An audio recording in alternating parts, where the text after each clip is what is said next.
Yeah, looks good. Thanks. Did you get my text? No, but I found this anyway. I Okay.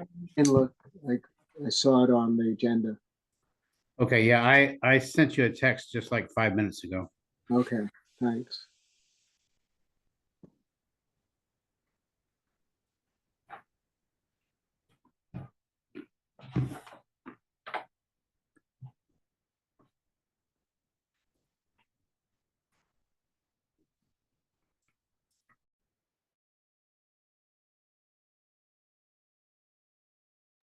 John, do you miss Florida right now? Do you miss being in Florida right now? Uh, yeah, I do sort of miss it, but I don't know, I left for political reasons. Yeah. You left Florida for political reasons? Yeah. Yeah, It's, I couldn't stand it. yeah, it's terrible. We left, we came here 22 years ago, and it was bad then, the turn of the century, but God, now it's unbelievable. Yeah. Next, we'll have to go to Canada, Yeah. the 51st state.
Jack, can you hear me? Yeah, I can hear you. Well, can you hear the people at the meeting? Because I can't hear them. I did hear them before, but now I don't hear them. So I don't know what happened.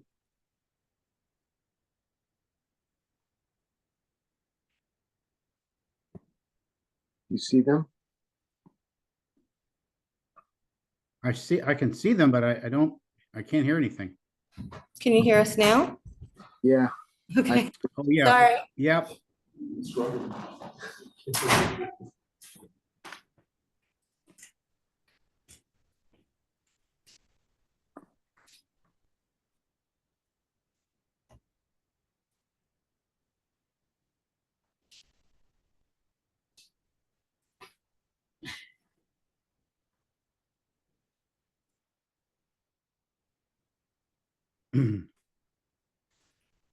Thanks for sending me that link, Angelica. Yeah, no problem.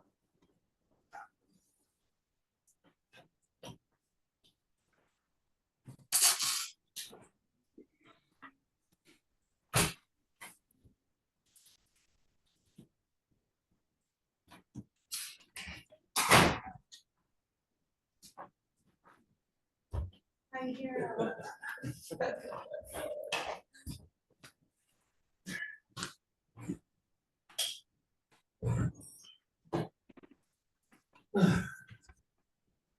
Okay, meeting's called to order. So Jack and John are joining via Zoom. Henry, I don't know if he sent his email to everyone. Henry is not going to be here tonight. He seemed to not recall that we had a meeting. I don't know what the issue was there, but, and Bill will not be here tonight. So. In terms of the agenda I sent out is essentially just a list of those issues that we've identified that people have been working on to make recommendations on. In terms of process, I guess, what we're going to do tonight is to try to work through, hopefully we can work through this whole list to some extent. We won't have, I think, final language for everything, but it seems like we should have enough time to at least go through and have some discussion on each piece. And from that, we will start producing a draft that has the different pieces of language in it that we agree on. And when that's complete, we'll talk about voting to send that to public hearing, but we're still, I think, a couple of steps away from that. So we'll work through, have discussion on each of these. We might even be able to come to agreement on the specific language. In some cases, I don't think it's terribly complicated. We may be able to do that. Obviously, we are not going to be doing the solar piece. I've not heard from Henry about his draft yet, although he did say last week that he was working on it. He'd get it to us sometime soon. So we'll set that piece aside for tonight. And I don't know, Peter, if it, we could talk about just the CID process and the pieces that you looked at in terms of efficiencies, or we could wait and do it all together with the solar. I don't know what you think about that. Well, it doesn't matter to me, the order, but because I hadn't heard from Henry, I finally, yesterday sent out a piece that's a little more than just the CID process. I think she talked about the solar a little to the extent of saying, proposing that how we would in the future handle solar projects that are subject to both the solar ordinance and the CID. Yeah. And the order in which to do it. That's my proposal. Yeah. And that is, that was one of the pieces that we were supposed to talk about, whether or not the infrastructure piece, which in our instance has only involved solar, but whether or not that should extend to solar or not at all. And I don't know if, well, you and Henry haven't talked about it, right? He never responded to my email from early November. Yeah, okay. So maybe we should set that entire piece aside until we get Henry's take on solar, because, it doesn't seem, it's not really relevant to talk about the process for solar if we decide that we don't want to use CID for solar anyway. It doesn't seem.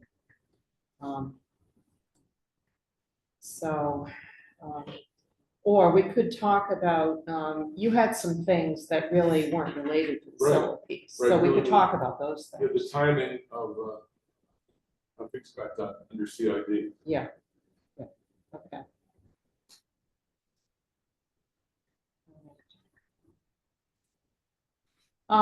So we'll work through this list tonight, figure out what we do next. Tentatively, we had scheduled another workshop session for not next Monday, which is our regular meeting, but the Monday after, which I think is the 4th of February.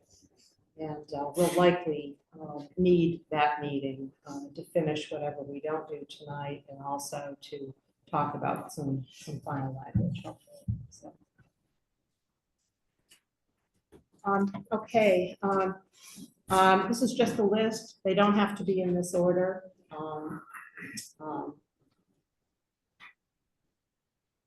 whatever you'd like to do. If you want to just start running down through them, I can start with the running with the land piece. If that works. Let's do that.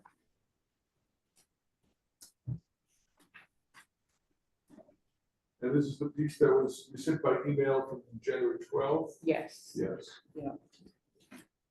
So I put this together in part based on a conversation I had with the town attorney. I wanted to make sure that my understanding of what should be done and what shouldn't be done was consistent with hers. I think we're on the same page. She has subsequently sent me a couple of comments that likely will change that language a little bit that I sent to you. But I haven't had a chance yet to talk to her about the comments that she sent. So what this does essentially is it states clearly that permits and approvals that are issued by the planning board or the code enforcement officer under most circumstances run with the land, and they are not required to be transferred if someone else was to purchase the property. But that presumes that if someone purchases the property that is the subject of a permit, that they are responsible for complying with any conditions, terms of that permit. If they want to change something, it would require either planning board or CEO approval. So if we approved, I don't know, a pizza restaurant, and it was sold, and they wanted to put in a hardware store or a marijuana dispensary, yeah, good example. It would require that the planning board or the CEO review and approve that. And it likely would be treated as, well, depending on the nature of the change, it could be treated as an amendment. But what I did here was to refer back to the provision in Article 6 that talks about revisions to approved plans. And that kind of lays out the process, and it seemed to fit. Rather than create a whole new process, I referred to this Article 6 piece that is already in the land use ordinance, and we already use that routinely. And it talks about the process for revisions to existing permits. And it appeared to be a good fit to me. I think it works okay. And the other thing that Kristen, the town attorney, and I talked about was the notion of something being abandoned or discontinued. And she said, in that case, that the permit would lapse, but it would be important to define what we mean in the ordinance by abandoned or discontinued. So I picked 2 years here. There's nothing magical about that 2 years, but I just picked a number and said that if the approved activity isn't conducted for that period of time, it would be considered discontinued.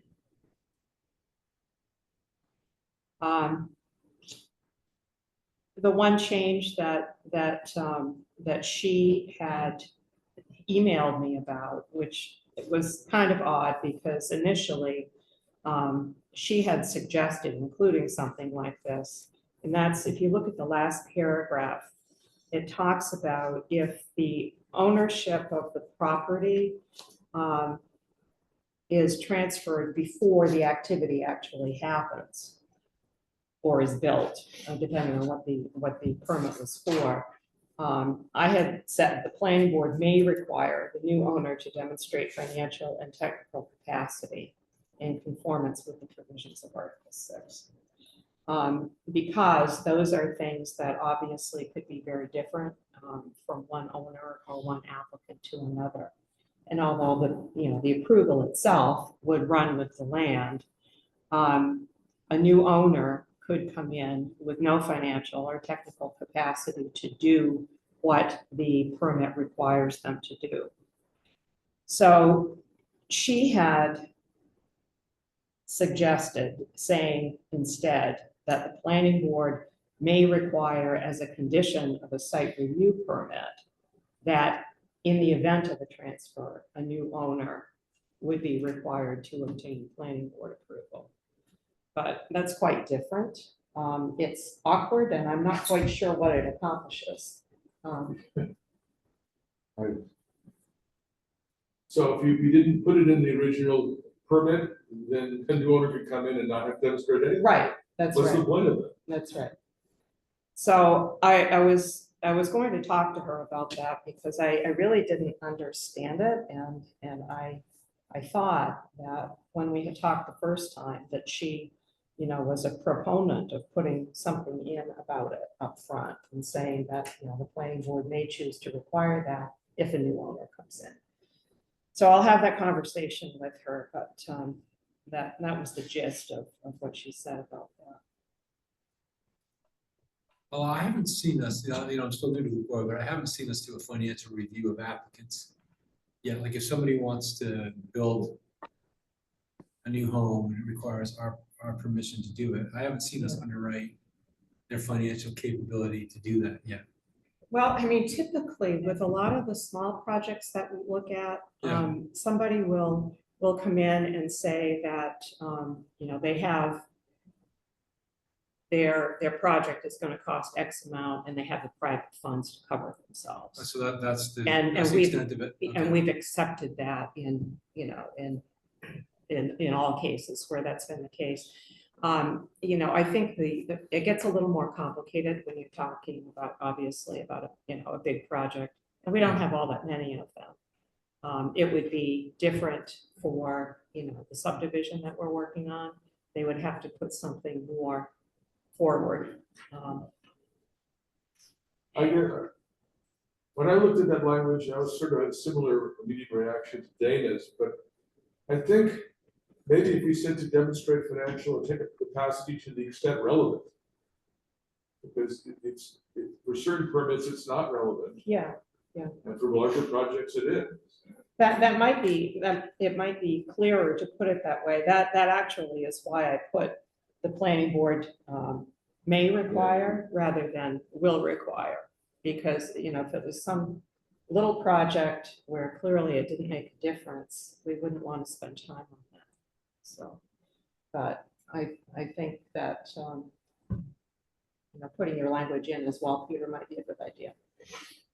I don't know if it's the time, I should have just emailed you with these little I have a couple little language suggestions. Okay. But I did, I don't know. January was a busy month.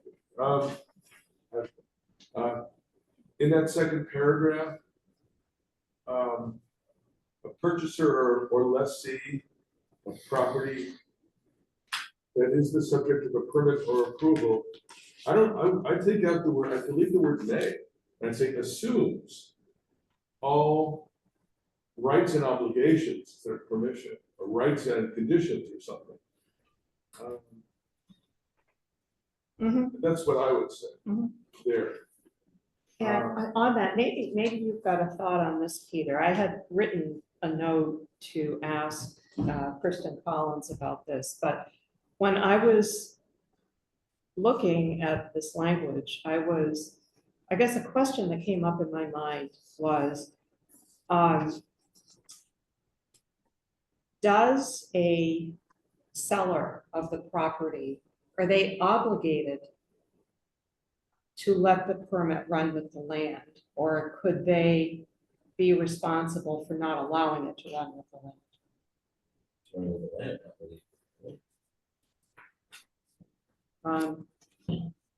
And does the, well, and also does the purchaser have to assume that responsibility? Could they say, no, we're not doing this, you know, we're not going to run a pizza restaurant and we want this permit to go away? That's probably a more likely scenario. Abandon the use. They can always abandon it. Yeah. If they, to abandon it, yeah, they'd have to not engage in the activity for a 2-year period. Just trying to think of a scenario, somebody sold a business and they didn't want somebody else to assume the business because they were gonna retain ownership of the business. Yeah. I think that's more of the, it's a matter between the buyer and the seller and the conditions of the sale of the business. Yeah. But there wouldn't be anything preventing from the new owner from opening the For pizza doing their own restaurant. business. But that's kind of the The same seller's problem, I activity, think. Yeah, so Peter, in that sentence, assumes, I would say, it's not basically, it's assumes. yeah, And I would say either all rights and obligations or all rights and conditions or something like that granted by the permit.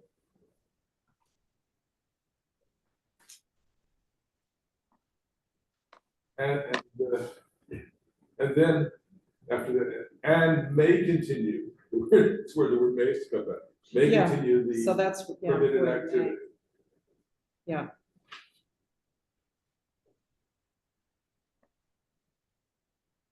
Okay, The only other comment I had about this proposal, which I think is fine, is when we, 2 lines further down, constitutes a change of use or an expansion. Is that a place where we should say as defined by Article 6? The first time, the expansion is defined by Article 6, Section 3, H1A, or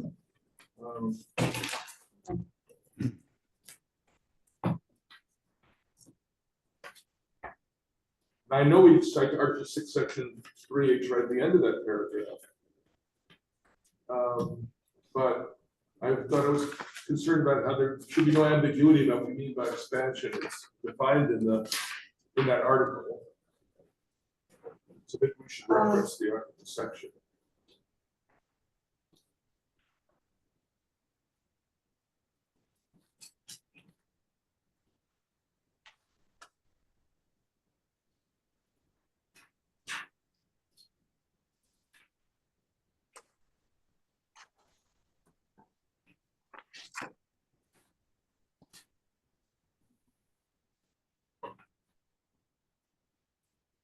so,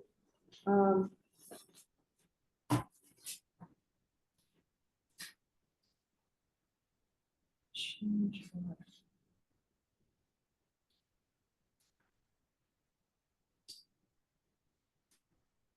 Yeah, the only reason I'm hesitating is that section doesn't fully define change of use or expansion. It's specific about some forms of expansion.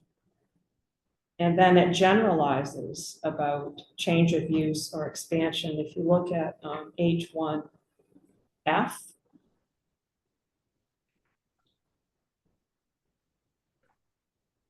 so it doesn't define all the circumstances under which something might be an expansion or a change of use. Well, the change of use part certainly is not as clear, but isn't the expansion, it's just greater than 5%? Building structure or developed area. Yeah, that's measurable.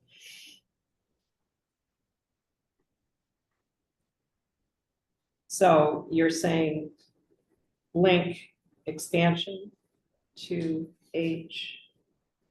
H1A.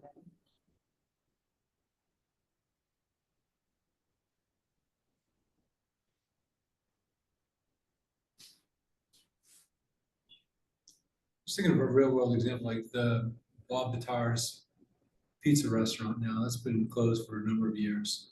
Is that no longer approved for a restaurant?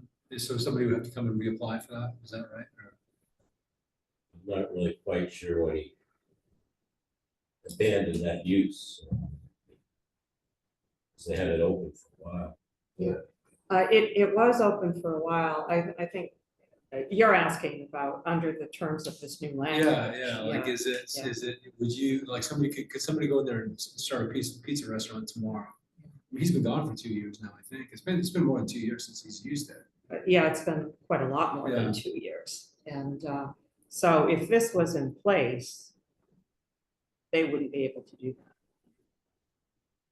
that. Which, quite honestly, is probably a good thing. That we went through that, I don't know, at some point in that whole saga, because Oh, they were yeah. talking If he'd about shown up that night, he reopening. would have had his permit all over again.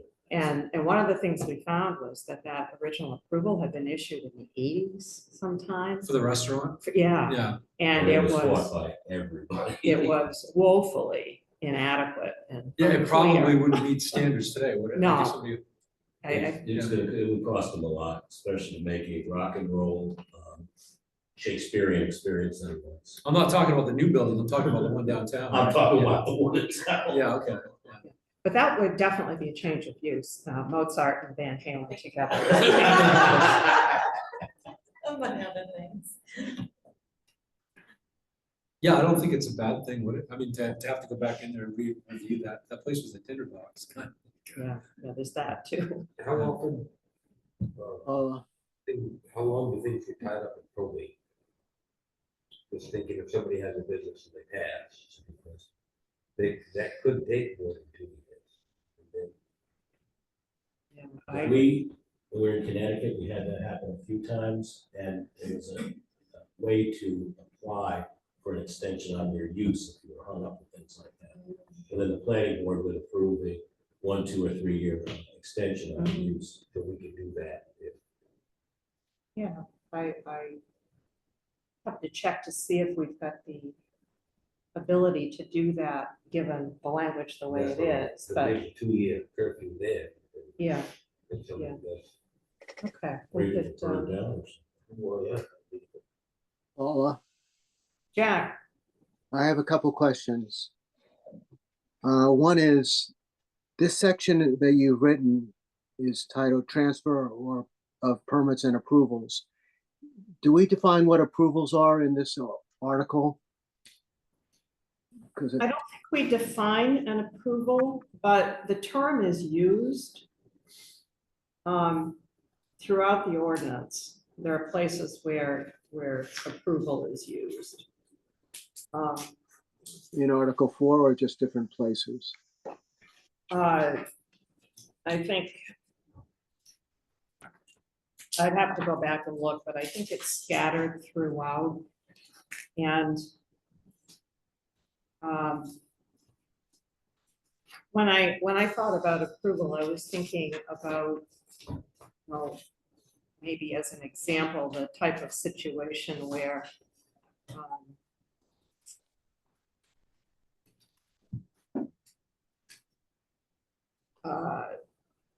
someone has a permit, but they need CEO approval to do something related to that permit. I mean, that's an approval. It's not necessarily a permit unto itself always, is it? Yeah. And this language would extend to both planning board and CEO permits or approvals. And that conceptually I took from the existing standard condition that talks about this. Yeah, and that was my next question. Are we going to leave in the standard condition in number 10? Well, it would need to be changed. I mean, depending on what we agree to do here. I think it's still a good idea to have a standard condition, but it would need to be changed so the language was consistent, I think.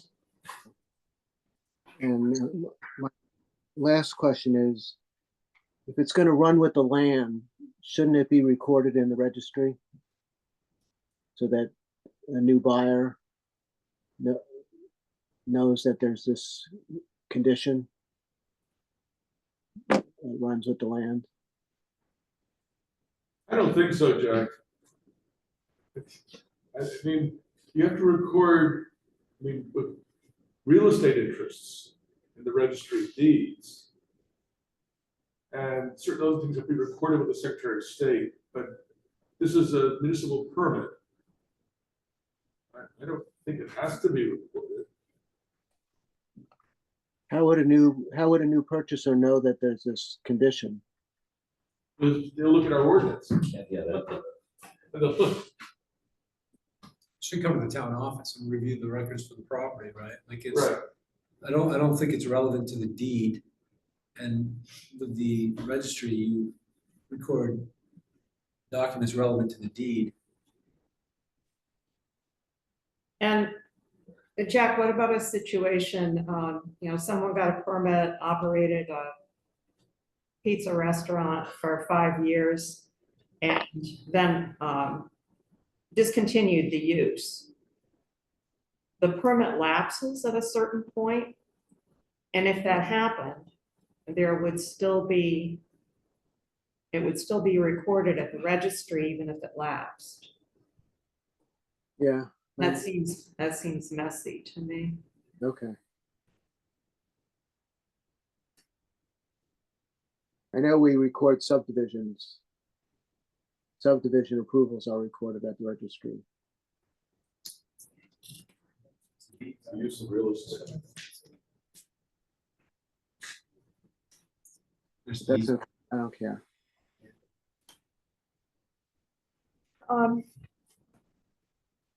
Okay, anything else about this? I've noted all those changes that everybody mentioned, and I'll adjust the language accordingly.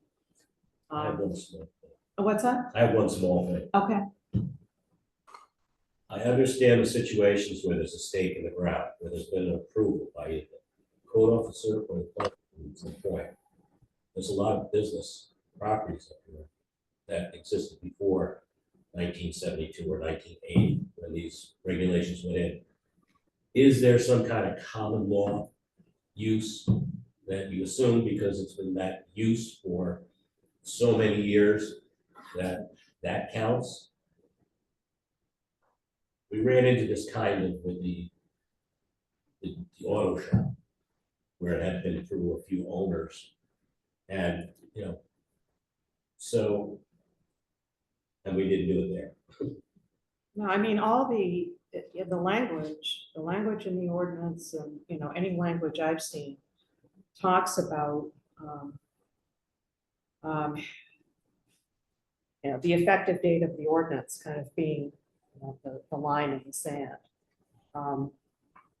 Pre-existing.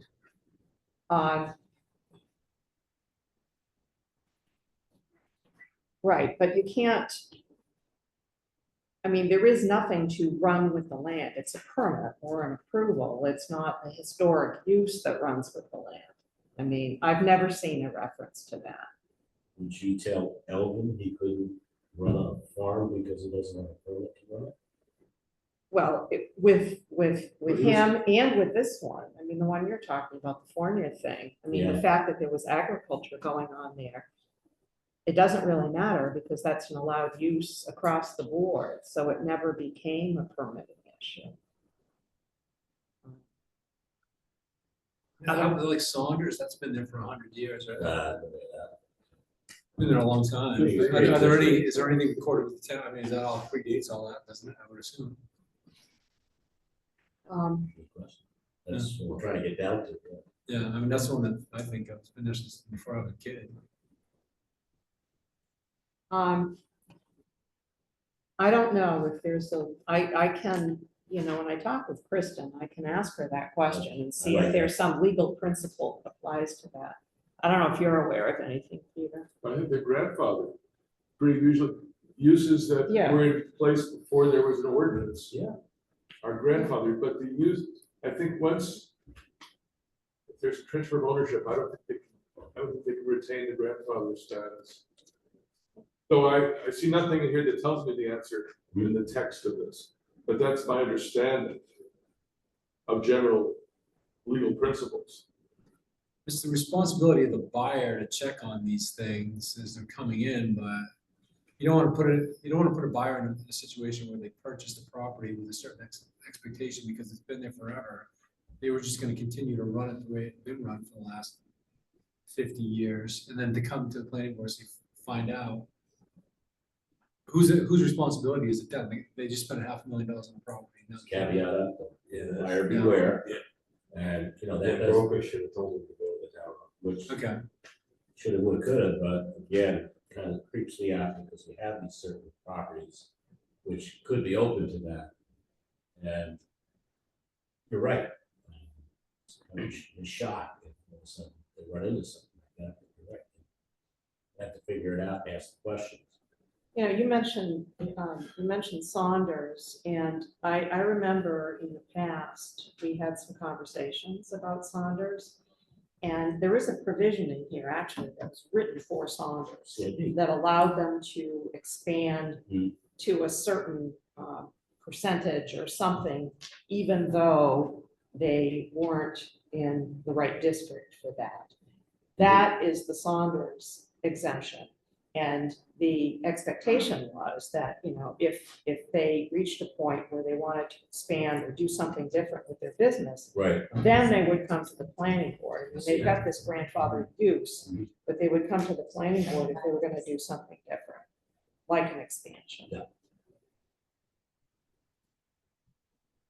And the Fournier situation, I mean, it was never operated as the business that he came in with. I mean, if there were cows there were pigs there, you know, they may have cut some trees out back. Mhm.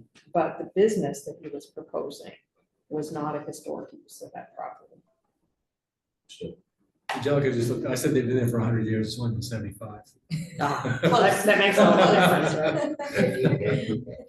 right? There was, this isn't applicable to a business, but there was a person who was a case came before the Board of Appeals maybe 12 years ago. The person illegally subdivided, he subdivided his land and created non-conforming parcels. So it was illegal in that sense anyway. And the purchaser came to us asking for a variance. Said, no, we can't give you a variance. Sorry, you could sue the person who subdivided for misrepresentation, and I urge you to do so. But we can't do anything about this. So the person bought a lot that couldn't be built on.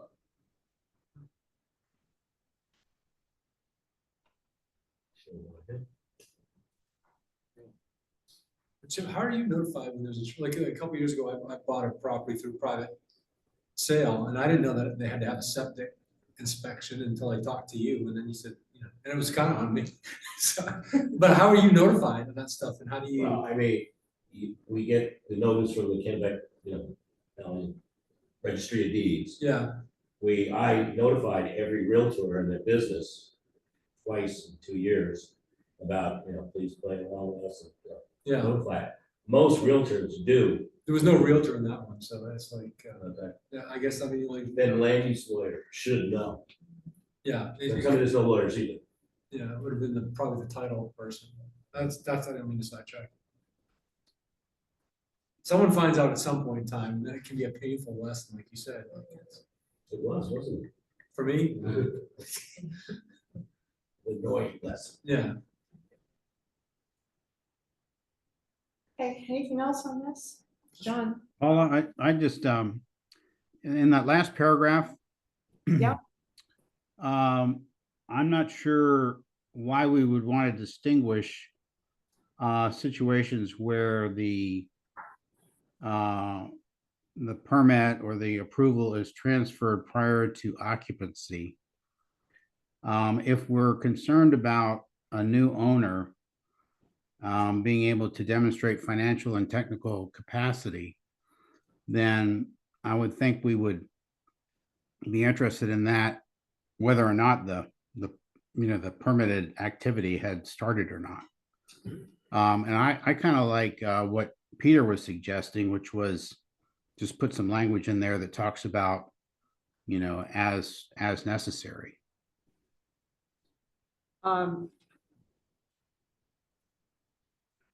In other words, in the vast majority of these, we wouldn't even be concerned about technical or financial capacity. But I would think that if there's a new owner and there's some sort of situation where whether or not they have the ability to decommission a solar farm or something like that, then we would want to know whether or not they had the financial capacity to do that.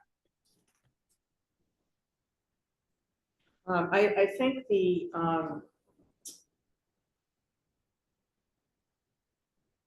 the reason it said what it says in the last paragraph is that the expectation was that the financial and technical ability pieces are usually most relevant either, during construction or as you're putting an activity together. But I understand what you're saying. I think we'd catch a decommissioning some other way, but there may be other examples.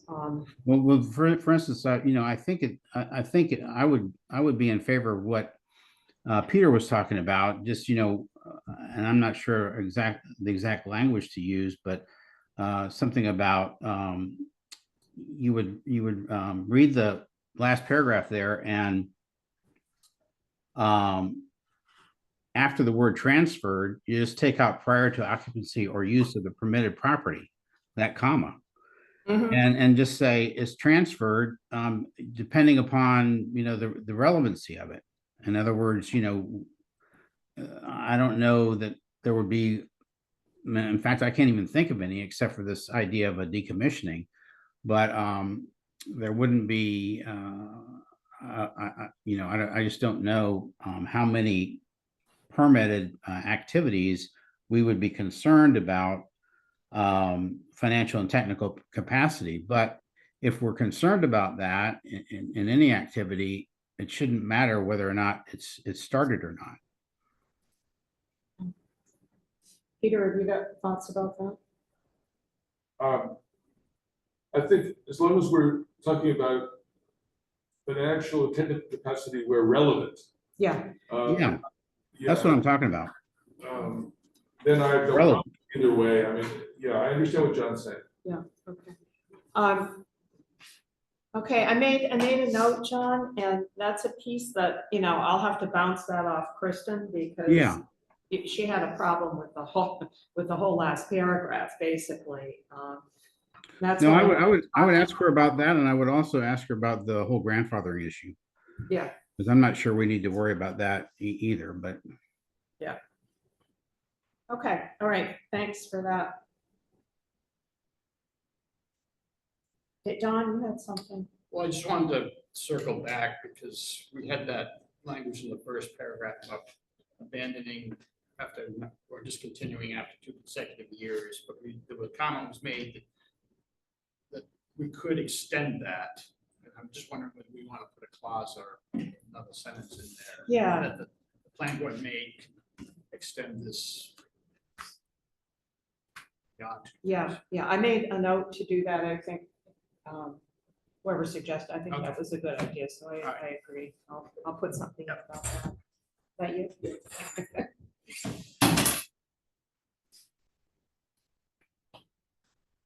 Okay. That it? Anything else? Okay, all right, thanks. Well, if we're just proceeding in list order, manufactured housing, Brandon. So if you want to just talk us through what we did to start, and then we can. Did the email get sent around with the changes I made? That I think. I'm not sure if I sent it around. I've got a version. I assume that everybody else had. I've got one in Word, Brandon, if you want to. Yeah, I got the, well, you changed. You want me to I can just send it out to everybody right now. I'll just do a quick reply. And does that work for everybody? Or?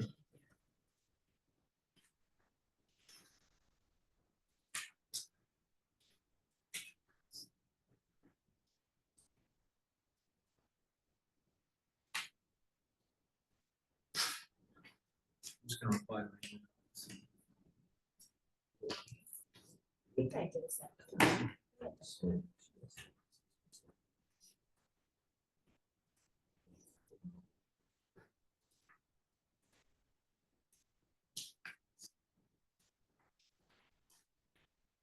Was your latest one, Brandon, different than? I understand it's in the format well, is improved, but is the put it- substance the same? Just, yeah, Okay. the substance is all the same except on page 51 in the book. It's a Uh-huh. different page online.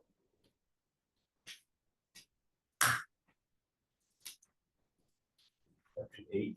Yeah. Goes into mobile homes. Yeah. I thought that we should remove the temporary use of mobile homes paragraph, but I think I was wrong. I think we need to leave that in there.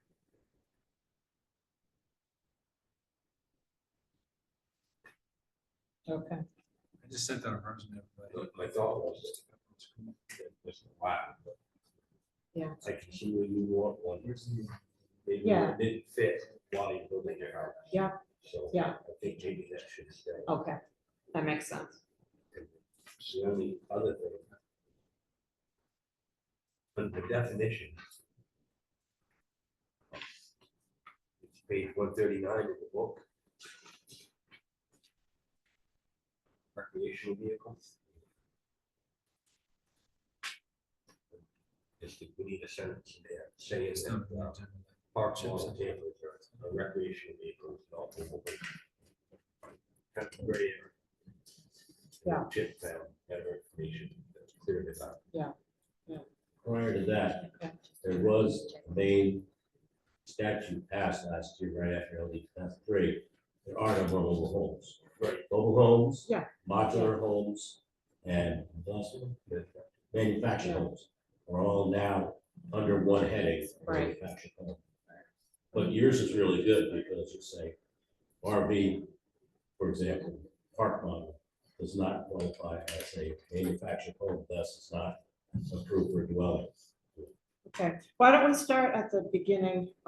So page, what is it, page 40 is your first page, the land use table? Yep.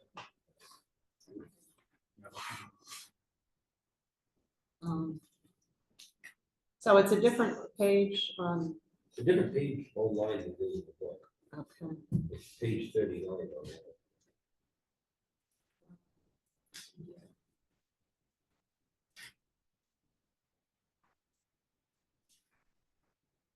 well, we just came around, I don't see any pages at all. so- Yeah. That's to say on a tablet, you don't get. the Yeah, page numbers. yeah, that's the problem. It's under Article 7, right? Is that where you're going with the table? Article 7, the land use table. Yeah, so under the land use district, under mobile homes, it says table of uses, Yeah, and then there's a row that says mobile homes on it. yeah, I know where to find it. Yeah. I was just looking by page number, but The I can't get. page number in Word is page 40 I have. Yeah, I have Okay. that in my printed copy, but you can't get it on here, so. I think what Brandon's done is just match up mobile homes with the same as single family dwellings, the same Yeah, it should just be. treatment. Yeah, yeah, it should be the same, and one thing I noticed when I was looking at this is that resource protection, you changed the P to a C, and I wasn't quite sure why. You added a C in Yeah. version I saw. That would be, Okay. Yeah. Okay. Yeah. Yeah, because it should just. It should be the same. as Be the single same, family. right, right, It should just be P5? yes. What's that little 5 mean after? I tried to find It's a, there's, it's a superscript and there's, in the ordinance, if you look past the table, Okay, it's a reference to it. yes, Okay. if you look on page 40, 44.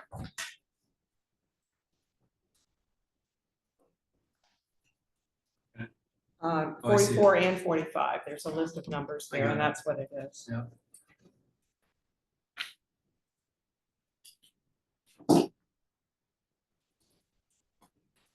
Okay, so there's the change on that first page, table of uses, and then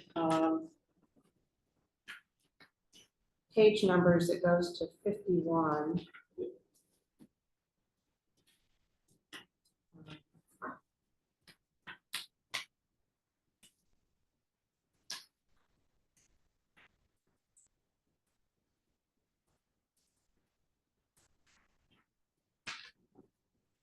And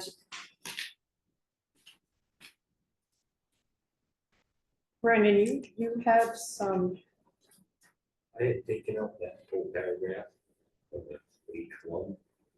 okay, so what you had in yellow, you're eliminating. Yes. Okay. But then Dana rewrote it and did a better job. I think it's clearer. It's, I emailed the document to everybody. So if everybody gets a chance to look at that, I think his wording is better. This is, you're talking about H1? Yes. So it says mobile homes outside of a mobile home park. And the wording is mobile homes and modular homes because, And yeah, units placed on individual lots outside of a mobile home park shall meet the same requirements for a single-family dwelling unit in the district in which it is located. Additionally, mobile homes shall be considered a permitted use in all districts where single-family homes are allowed. Campers and recreational vehicles are not considered mobile homes and therefore must follow the regulations pertaining to them. And then you take out that second paragraph. That says So I think we temporary need use. to leave that in there. I just thought we should take it out, but I don't think we should.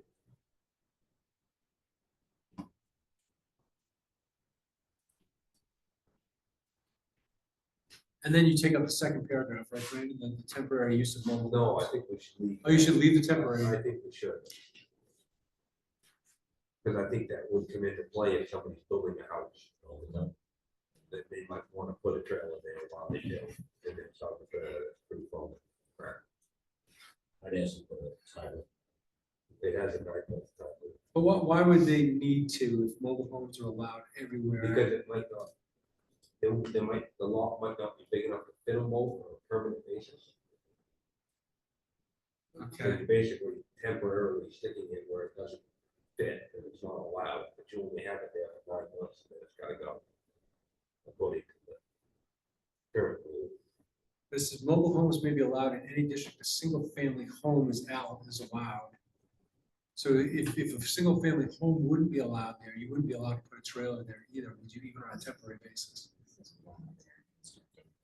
Like continue while they're constructing. And only provide. While they're constructing, but it needs to be in a district where a single family home is allowed. So there wouldn't, if the lot wouldn't allow a single family home, you shouldn't be allowed to put a temporary. yeah, and the existing language. The existing language says mobile homes may be allowed in any district, a single family home is allowed. That came out What's that? That came out of LD 2003, where you couldn't exclude mobile homes, modulars, or manufactured from certain districts. So we, we need to stick manufactured homes in that first sentence. Yeah, instead of mobile, it should be manufactured. Just eliminate it all. Just calls All three are manufactured homes. It's not a big deal, but I'm still hung up on the need for temporary, because you shouldn't be able to put a temporary one anywhere where you wouldn't be allowed to put a single. It doesn't say family you home. can't put a house there. What's that? It doesn't say you can't put a house. I'm not understanding what they say. It said mobile homes may be allowed in any district, a single family home is allowed, subject to all setbacks. This is for temporary. The paragraph you wanted, Right. you don't want to eliminate. I don't think there's any harm in keeping it We have there. a lot of people that live in these temporary mobile homes for a long time and start building their house next to it. I think that's what was approaching. So the issue. I see what you're saying. Okay, It's so a if you're like, setback. you would be out of compliance because you'd have two homes. That's Right. right. Okay. So it's allowed while you're building the other house. That's the current way it's allowed, and I think it's a good system. Okay. I thought to take it out because now you can put a home anywhere, and previously you couldn't, but then you wouldn't be allowed to do that. So I think leaving it in there, just the way it is. It's better. I think so. But I don't. Makes sense to me. So.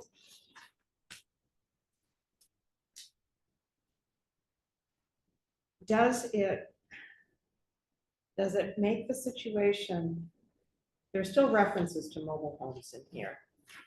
And when I was looking at this, my thought was that it made it clearer if we just kept the definition of mobile home and manufactured home, but cross-reference and say in the definition of mobile home that the term mobile home, no, in the definition of manufactured home, say the term manufactured home includes mobile homes. And then explicitly to say that the term mobile home does not include recreational vehicles. It include modular home there too. A modular manufacturing. It felt to me like it might be messy to just yank mobile home out of the ordinance because it's used in a bunch of places. I had put that under the mobile home definition that they're considering. There was a comment I put in the document for that. I took Brandon's work and I put it into a Word document. And I said that the definition was kludgy, like it needed to be looked at and addressed like on a uniform basis. Yeah. So I'm having trouble looking at this one. probably and because you're on an iPad. This is, Yeah, it's done in a review mode, so it's probably. yeah, it's not, Yeah. yeah, because I can't see what's changed. So it's probably You have to easier put, just to look I at don't the know, like, paper. yeah, it's out there. Well, I thought that mobile home should stay up there. just because it's- Yeah. So, So if one cross references to the other, it may both ways. mhm. Yeah, so, we could say in the definition of mobile home that, well, you had put in a note to the side that they're considered manufactured homes. So if we said at the end that,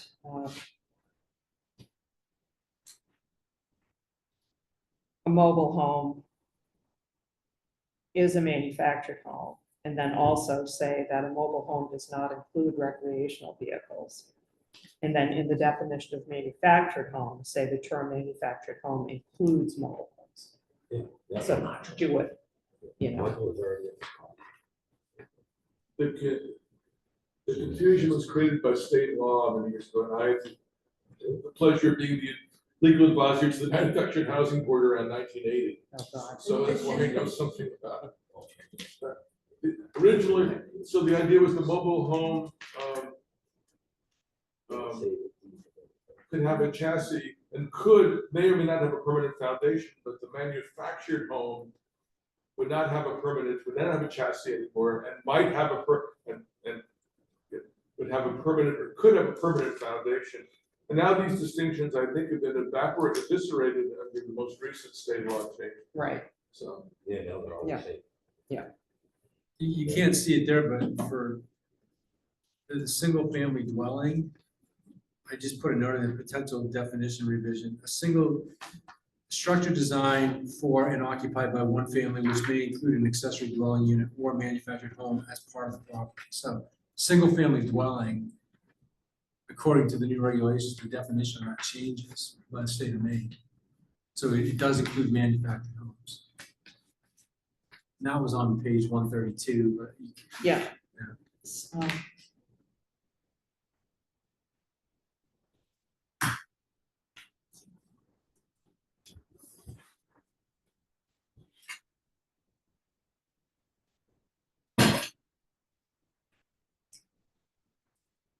Are you proposing to add that, or is it already in? well, a single family dwelling sort of implies a house, the way it's written now, but it includes manufactured homes now, according to the new state regulation.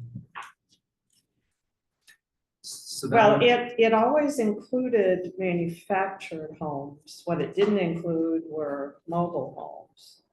Because we considered, correct me if I'm wrong, but we consider manufactured homes to be single-family dwellings. I guess because a manufactured home is a mobile home now.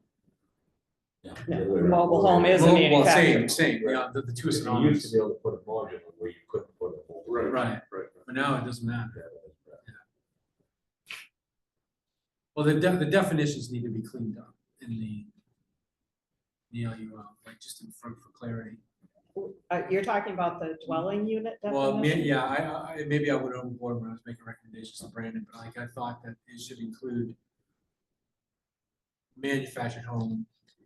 I guess there's no confusion there. If no one's confused by single family dwelling, then you understand that a mobile home is a single family dwelling, which is also a manufactured home, there's no problem. I mean, it's pretty broad. Any building or structure or portion thereof designed, used, or intended for occupancy as separate living quarters, et cetera. Yeah, So it doesn't talk about the type of construction.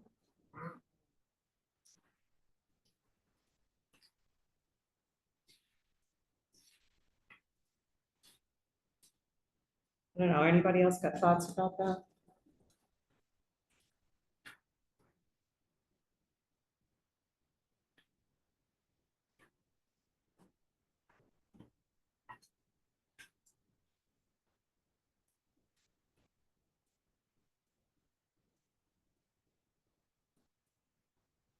So we've already got a, yeah, I don't know. I'm looking at the current definition of dwelling. Dwelling unit. unit, So at the right? very end, looks like we added it. I don't remember when this was added to.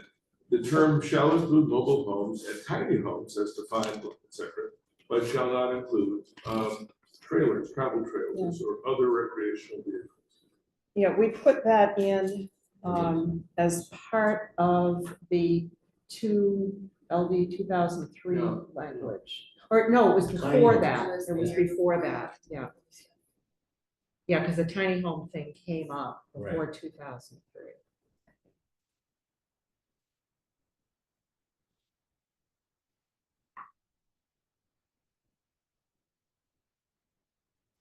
The sheet, fairly clear.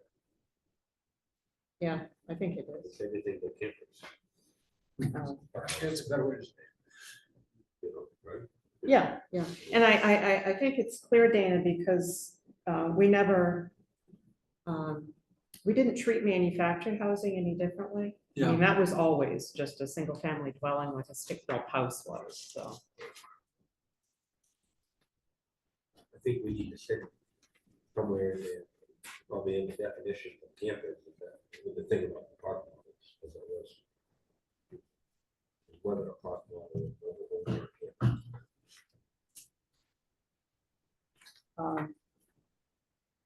I don't think that made it on that page. I don't know. it was in the original one you sent. Was it? Yeah, I think so, yeah, you put a note. It didn't make it on Michael.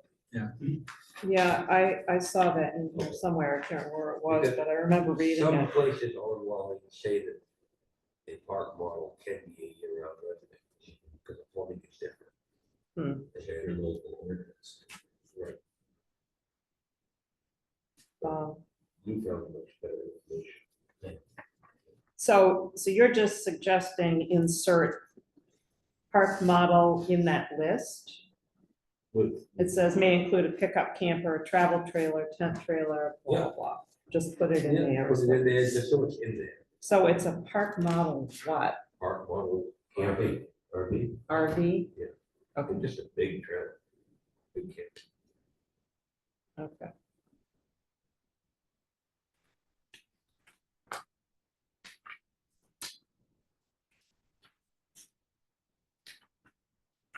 Okay, so was there anything else in here?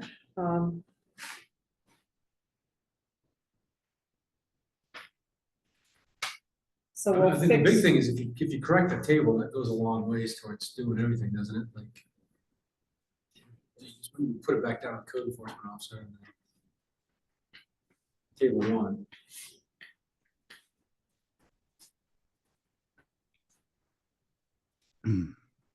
yeah, I think that does the bulk of what legally we're required to do. Yeah, We'll make that one correction.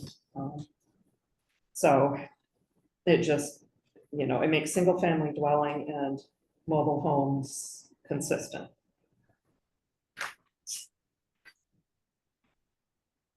Well, I just had a couple of questions for Brandon, I guess. Okay, go ahead, John. And I was just curious about, in the stream protection column, we're changing it, and there's the number 6 there. I don't know what that means. That's a superscript, John, and you can find the code for that. Oh, is that the same thing that you were? Yes, talking about on page yes. 24? There's a long list of those on page 140 something. It's following the tables. 44 and 45. Yeah, 44. Was number 6 says something about the variance from the setback requirement is obtained from the Board of Appeals. Yeah, because stream protection is quite, or resource protection. They're both restricted in certain ways. And the 6 shows up under stream protection, and I think it's there because the stream protection zone is very narrow. It's what? 75 feet. 75 feet. So if somebody wanted to build in stream protection, the only way they could do it, there's not much room for it, the only way they could do it is to get a variance. Okay. And I understand. that's what that script talks. Sure. The only other question I had was just, Brandon's crossing out air conditioning a few places. Oh, yeah. I didn't think we should be able to tell people they have to have air conditioning. You know, I mean, we don't require it to stick those house. It's in there, but we should require air conditioning. Oh, no.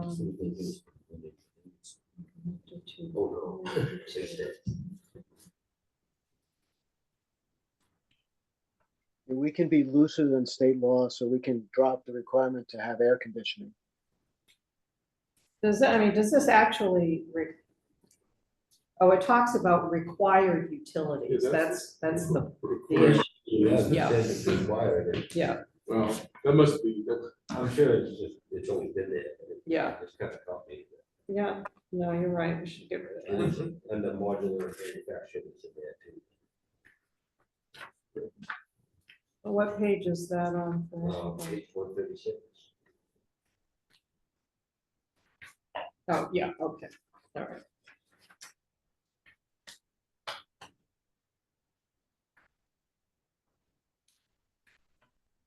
So that's not something that's required, so we just don't need to have it in there.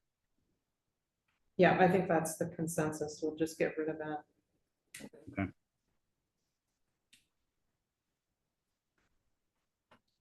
Okay, is that it?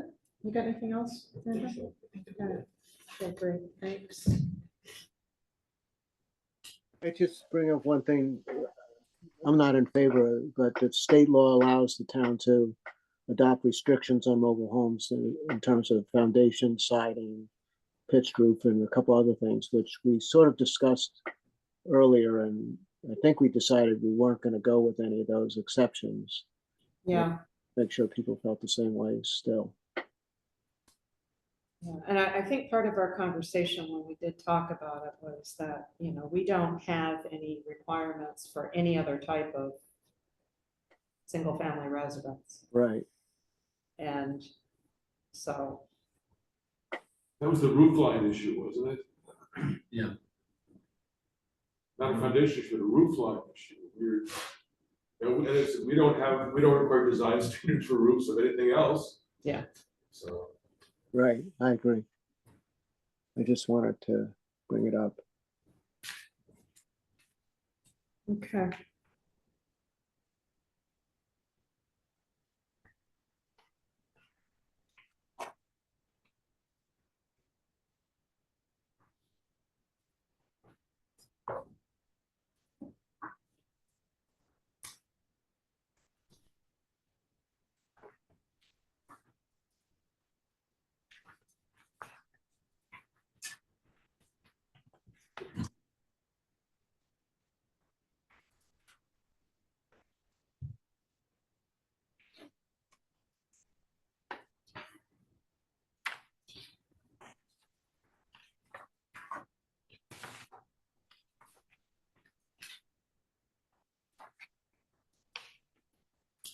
Okay, so that brings us to floor area and footprint. And I put these three together because to a certain extent, they're all kind of related. Now, the primary issue being that Chip had raised the question about floor area versus footprint a while back. And it had sounded to me at the time that there had been a change in the shoreline zoning ordinance that moved us in that direction and that required us to do that.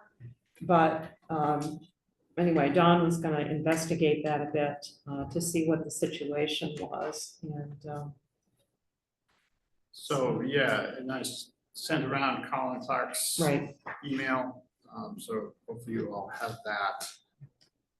Because and what he stated was that there's nothing else new other than in 2013, the statute was changed and then that was incorporated into chapter 1000 of the shoreline zoning guidelines in 2015.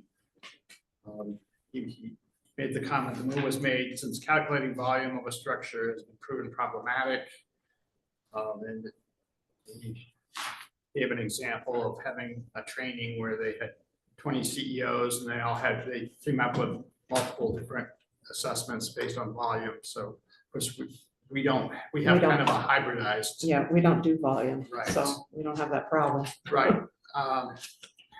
Yeah, I think his comment though was, he said, my advice would be to make the change to make it easier on the code enforcement officer, planning board, select board, and appeals board. Additionally, if the town does not make the change, and I think what he's talking about is to the footprint, from floor area to footprint and height.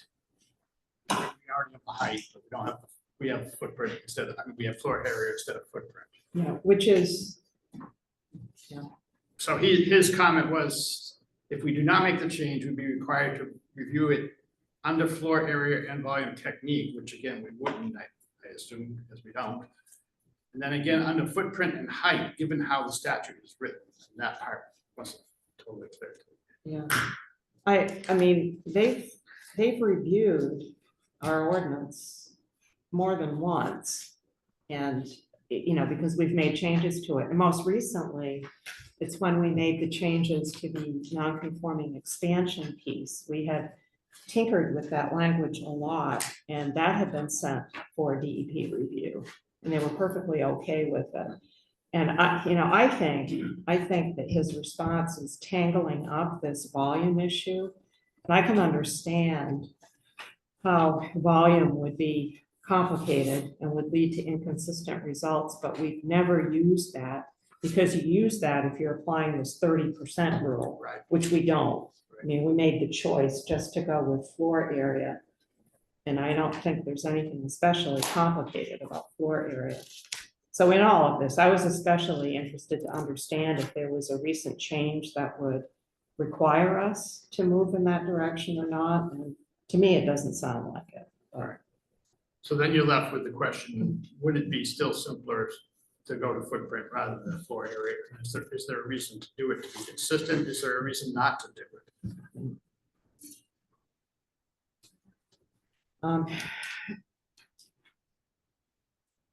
My question would be whether is our way of calculating it unusual, or are many towns doing it the way we do it? If we were really if we were unusual, you could argue that, and I have no dog in the fight, but it might be argued that if we're an outlier, we're creating confusion among applicants. And I don't know if that's true. I know it became an issue indirectly in the Marash case, where I was on the Board of Appeals at the time, because they kept wanting to use footprint. Yeah, And- because that's, And we kept saying, no, it's not how that's not how this town calculates. and I think there are other towns that use floor area. I don't know what they all are, and I don't know how many of them there are, but I don't think that we're, an outlier in that regard. And I don't ever recall that it caused confusion. I mean, floor area clearly is not footprint, but, that's clear. Chip? I think it came up 2 years ago when I was talking to Colin. It might have been about Morash, it might have been Darien. But it definitely came up in terms of something we were going through here.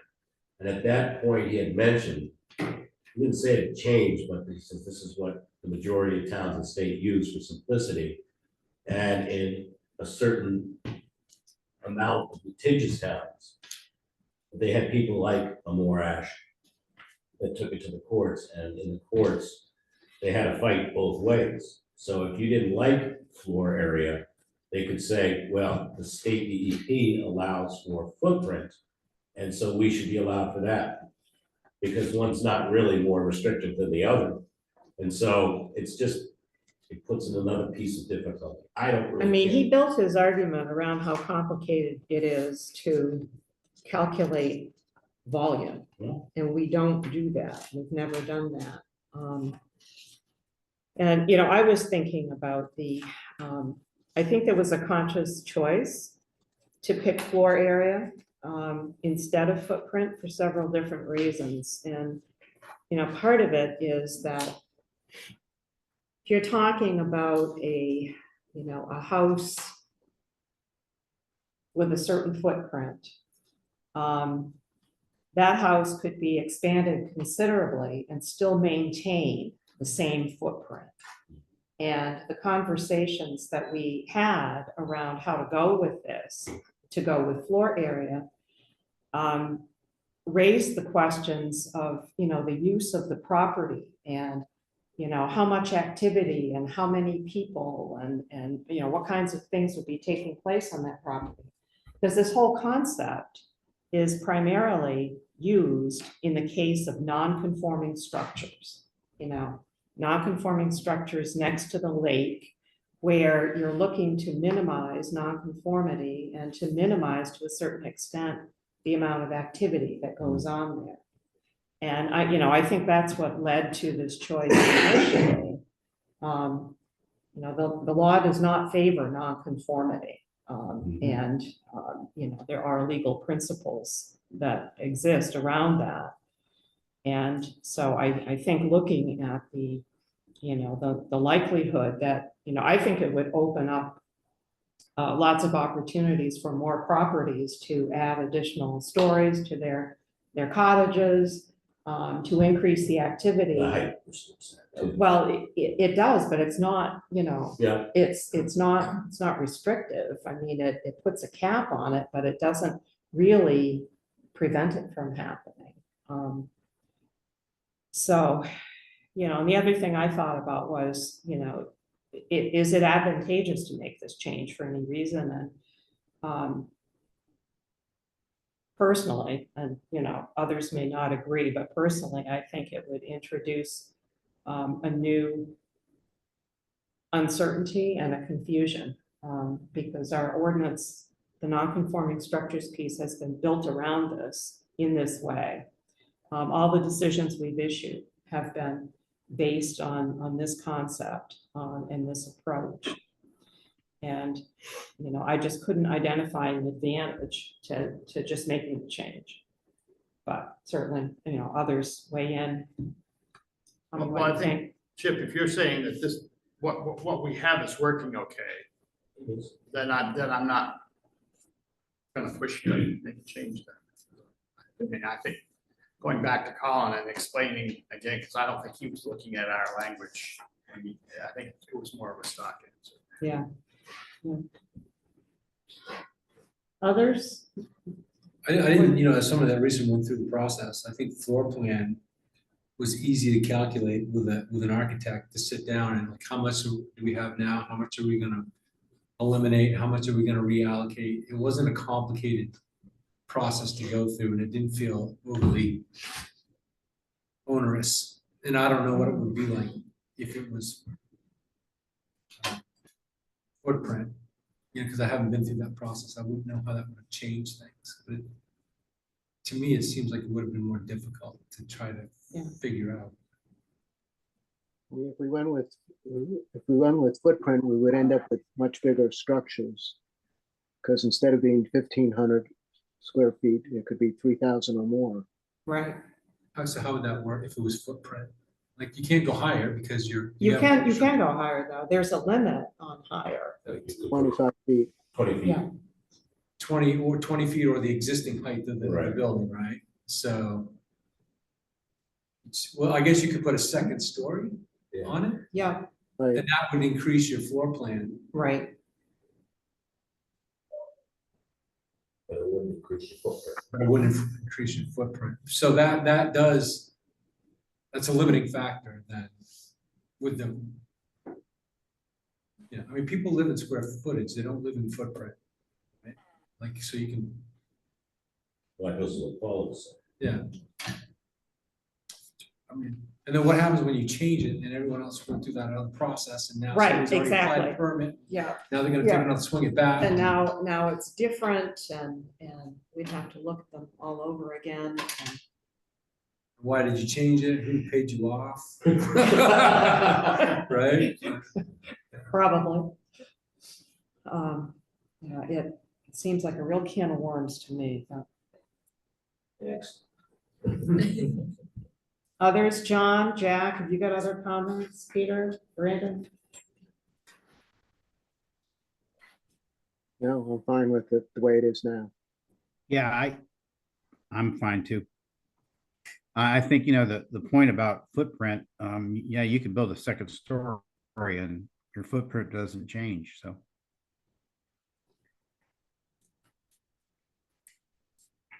Okay, so Jack and John, we also, we were talking about the definition of floor area. It was unclear to me if you were proposing any change to that, Jack.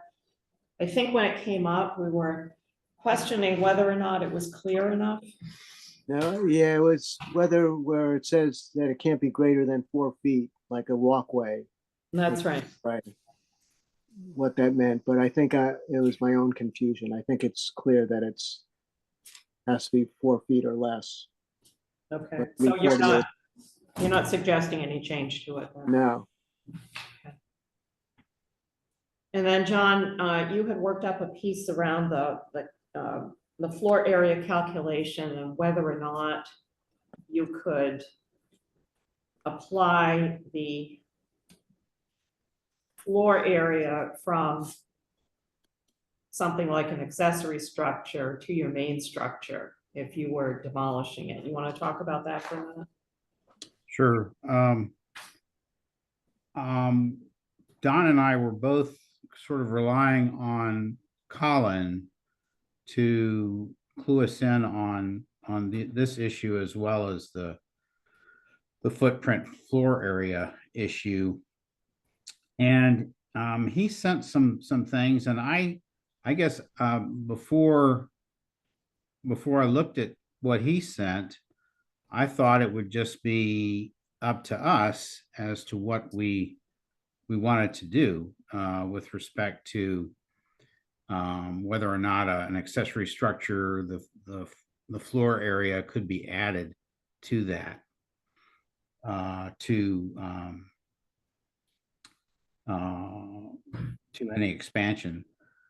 But from what he sent, it appears that there's only a limited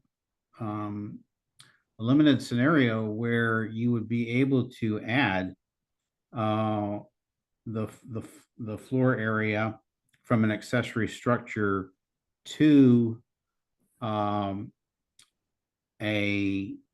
expansion of a non-conforming main structure. Yeah, I read it that way too. And he from what I understood, and I hope everybody got the copy of the thing that I wrote as an amendment to our ordinance. But his main emphasis was that with respect to anything related to a non-conforming structure, you have to look at relocation first before you look at expansion. And he says that the only way that an accessory structure could be added to a non-conforming structure is if it was relocated to be non-conforming, or I'm sorry, relocated to be conforming, and that happened to abut or be right next to or be adjacent to the non-conforming main structure.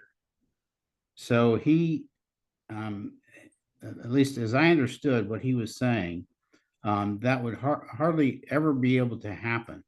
In other words, if you had an accessory structure that was non-conforming, it would have to be relocated to make it conforming, which would be, past the setback.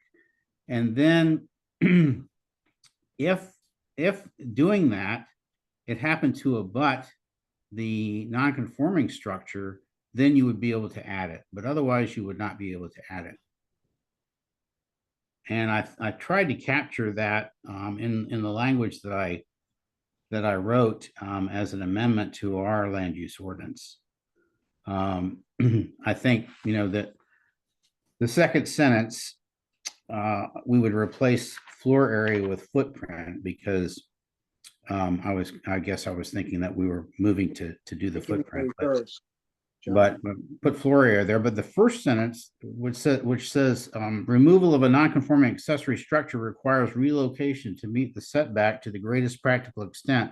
That's right out of the information that they had in their manual that Colin sent to us. So I thought that would be important to state that. But then the only way that you can allocate the non-conforming accessory structure to an expansion would be if the accessory structure abuts the non-conforming principal structure. Abuts as in it's connected to it, or? Yeah, it would be, the idea is that you're doing a relocation, so there's nothing there, but if it can be right next to or adjacent to abut the non-conforming structure, the main non-conforming structure, then you could add it. Of course, there's and I put in language in here that's okay. We've got these other limits on expansion depending upon how far away it is from the water line. And so I tried to capture that in there too, as after relocation.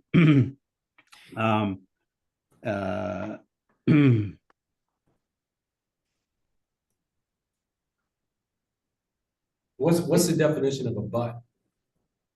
Does it have to be connected to it? Like if you've got a house with a garage behind it, does it have to have a breezeway between the two to be considered an abutting structure? Or if it's the garage is 20 feet away, is it an abutting structure? John, correct me if I'm wrong, but when I read that, the understanding I came away with was that it's a step in the process you have to go through. You need to demonstrate that accessory structure has been relocated to meet setbacks to the greatest practical extent. You don't actually have to do it. You don't have to move it. Right.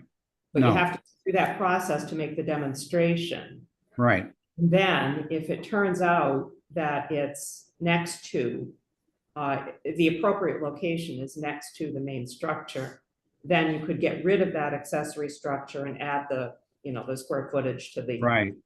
And the term abut, I mean, that may be a lousy word for me to use. Well, but I think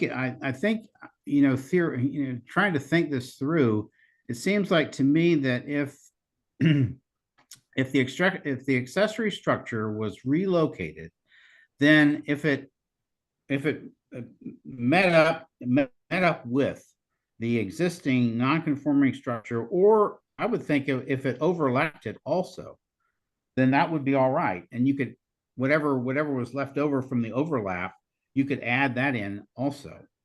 But I tried to capture here, and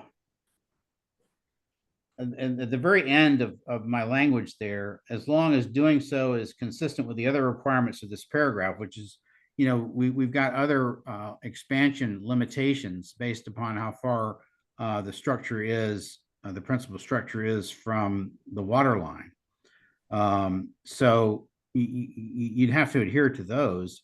But if you had a situation where this this accessory structure, after relocating it, and you're right, Paula, it's not actual relocation, it's just in the plan to relocate it.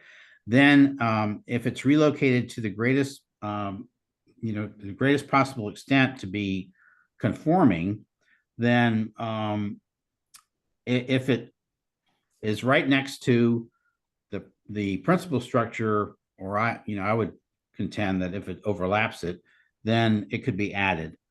But this is all from what I understood or tried to understand that Colin was saying. So I haven't done any legal research to try to figure out exactly how this comports with the statute or rule, but this appears to be, what Colin was saying.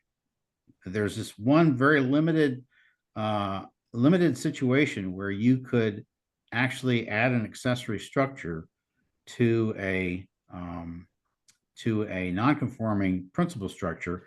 And I think the main focus of his idea is that relocation has to occur before expansion. Right.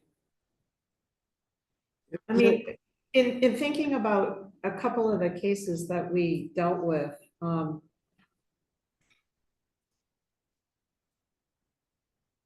couldn't this apply? I'm thinking about the one on Torsi,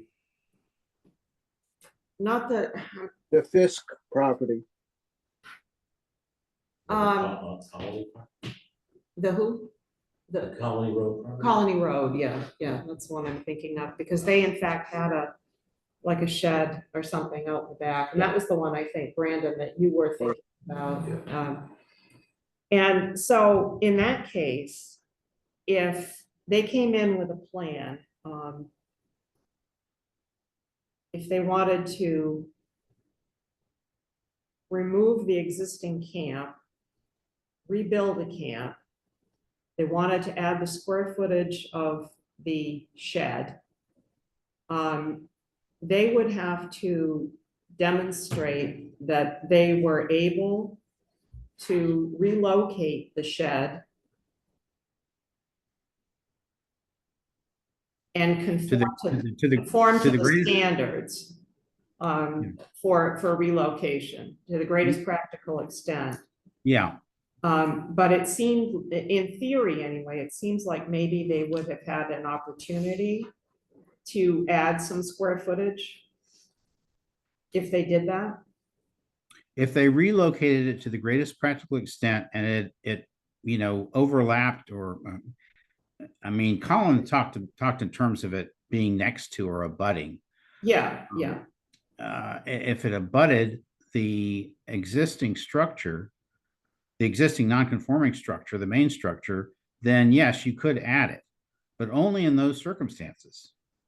And I would think that the other limitations that we have in terms of expansion would also apply. So I don't know whether and I went on that site visit too, where we went out there to that place, and that was the place where there were I guess a number of walkways that were 4 feet wide or less than 4 feet wide, so they weren't considering those. But yeah, I guess they could expand it. I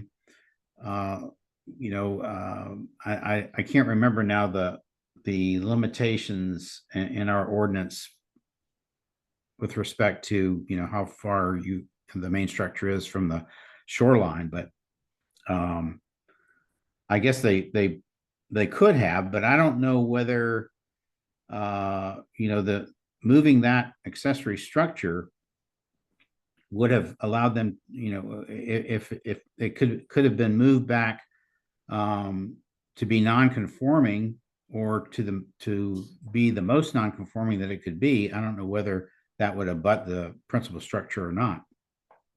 So we're saying if they could move it to make it conforming, then you can use the square footage and add it to the house? Am I understanding that correctly? If it abuts the structure, principal structure. Yeah, so but what's the difference between moving it and tearing it down? Well, like Paula said, I mean, this would be something that they would come in with plans to do. I mean, if they're going to do that, they would have to remove the accessory structure. That's what they proposed. Yeah, but it wasn't, in that case, wasn't the accessory structure already out of the 100-foot zone? Yes. Yeah, so it wasn't non-conforming. What I do remember was beyond the 100 feet, and I thought the developer's argument, and I don't mean that in a negative way, but their position was, we're gonna tear down the shed that's already outside the 100 feet. Shouldn't we be able to tack on that floss floor area to the back of the house, which is was it 75 feet? Yeah, closer, anyway. It was closer, it was within 100, but it was more than 50. Yeah, it would increase non-conformity. Well, the answer would have been yes if the adjacent structure was non-conforming as well. And we're not sure if it was non-conforming or not.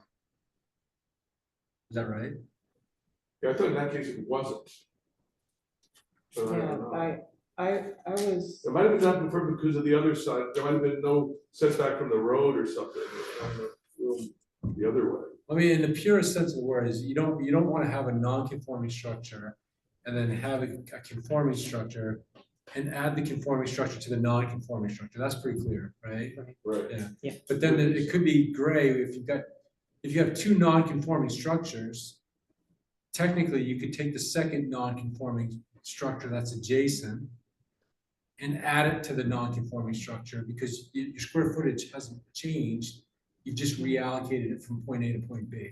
Yeah, and I think that's what you're saying, John, except what you have to do to accomplish that is to go through the greatest practical extent exercise. Yeah. So you have to demonstrate that you've met the setbacks to the greatest practical extent before you can actually join those. Yeah, but then is there gonna be an argument about what an adjacent structure is or an abutting structure? Because that doesn't seem real clear to me, what an abutting structure is. Like if it's not connected, is it 10 feet abutting, 20 feet, 30 feet? Yeah, you're correct, Dana. There needs to be some verification of what that means. Right now, we refer to an abutting landowner as someone who's next to your lot. Yeah. Across the road. Yeah, the next lot. So, John, could you think about, you know, coming up with or attempting to come up with some clarifying language? It sounds like everybody is kind of on board conceptually. Is that true? It seems reasonable to me that if you've got two non-conforming structures, that it would be reasonable to combine those two non-conforming structures to a single non-conforming structure if you've met all the other requirements and not to the greatest practical extent. That seems reasonable to me. You're reallocating square footage from one location to another and adding it. I mean, you could argue that you're increasing the square footage of the house and you're giving more living space, but a lot of times these non-conforming abutting structures are bunkhouses. Yeah. Sheds, bunkhouses, whatever. Well, I thought The thing is, I mean, What was it? Yeah, it may have probably been. will. I don't remember. I thought the whole lot was non-conforming. I mean, it was pretty tight. Yeah, there was a lot of space there. I don't know, the thing is, if, and I can't remember from the site visit that we made, but if the accessory structure was, was not non-conforming, if it was conforming, then, the language that I wrote here doesn't really address that. And it may be that, we would have total latitude to tell someone that, they can add that accessory structure, square footage or floor area into, the main, structure. But, this whole idea about if it's non-conforming, if the accessory structure is non-conforming, Colin seemed to be pretty certain that, it had to abut the structure, the non-conforming structure, the non-conforming main structure, in order to be able to add that to it. Before, so not just the proposal, you're saying No, existing. it would be a proposal. In other words, Yeah. say you've got an accessory structure that's, it's close to the water, it's totally non-conforming, and you wanted to add that to, the main non-conforming structure, then you would have to, in your plans, show it move back to the greatest practical extent.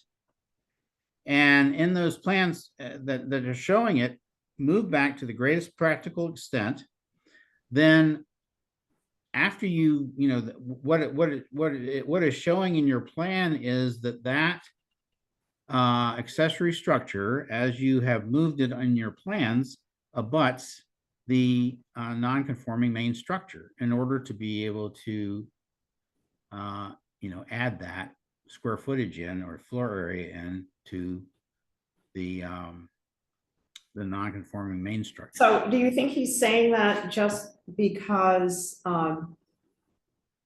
in looking at the greatest practical extent test, you need to know the location generally to where something is going to be moved before you can make that kind of determination?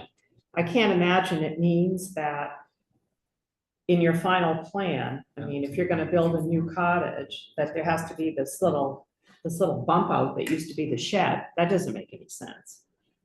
You would incorporate, I would think, more generally, that square footage into your overall plan for a new structure. Perhaps No, college. yeah, Or you're light right for about that. but I think you're right about that, Paula. But the thing is, I mean, when you're trying to say, okay, can I add the accessory structure floor area into my new structure? You have to do the relocation thing in your plan. The theoretical relocation, I'm sorry? the theoretical. Yes, the theoretical. And then if it happens to,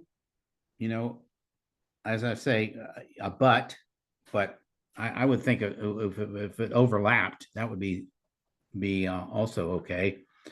Then yes, you can take that, accessory structure floor area and add it into,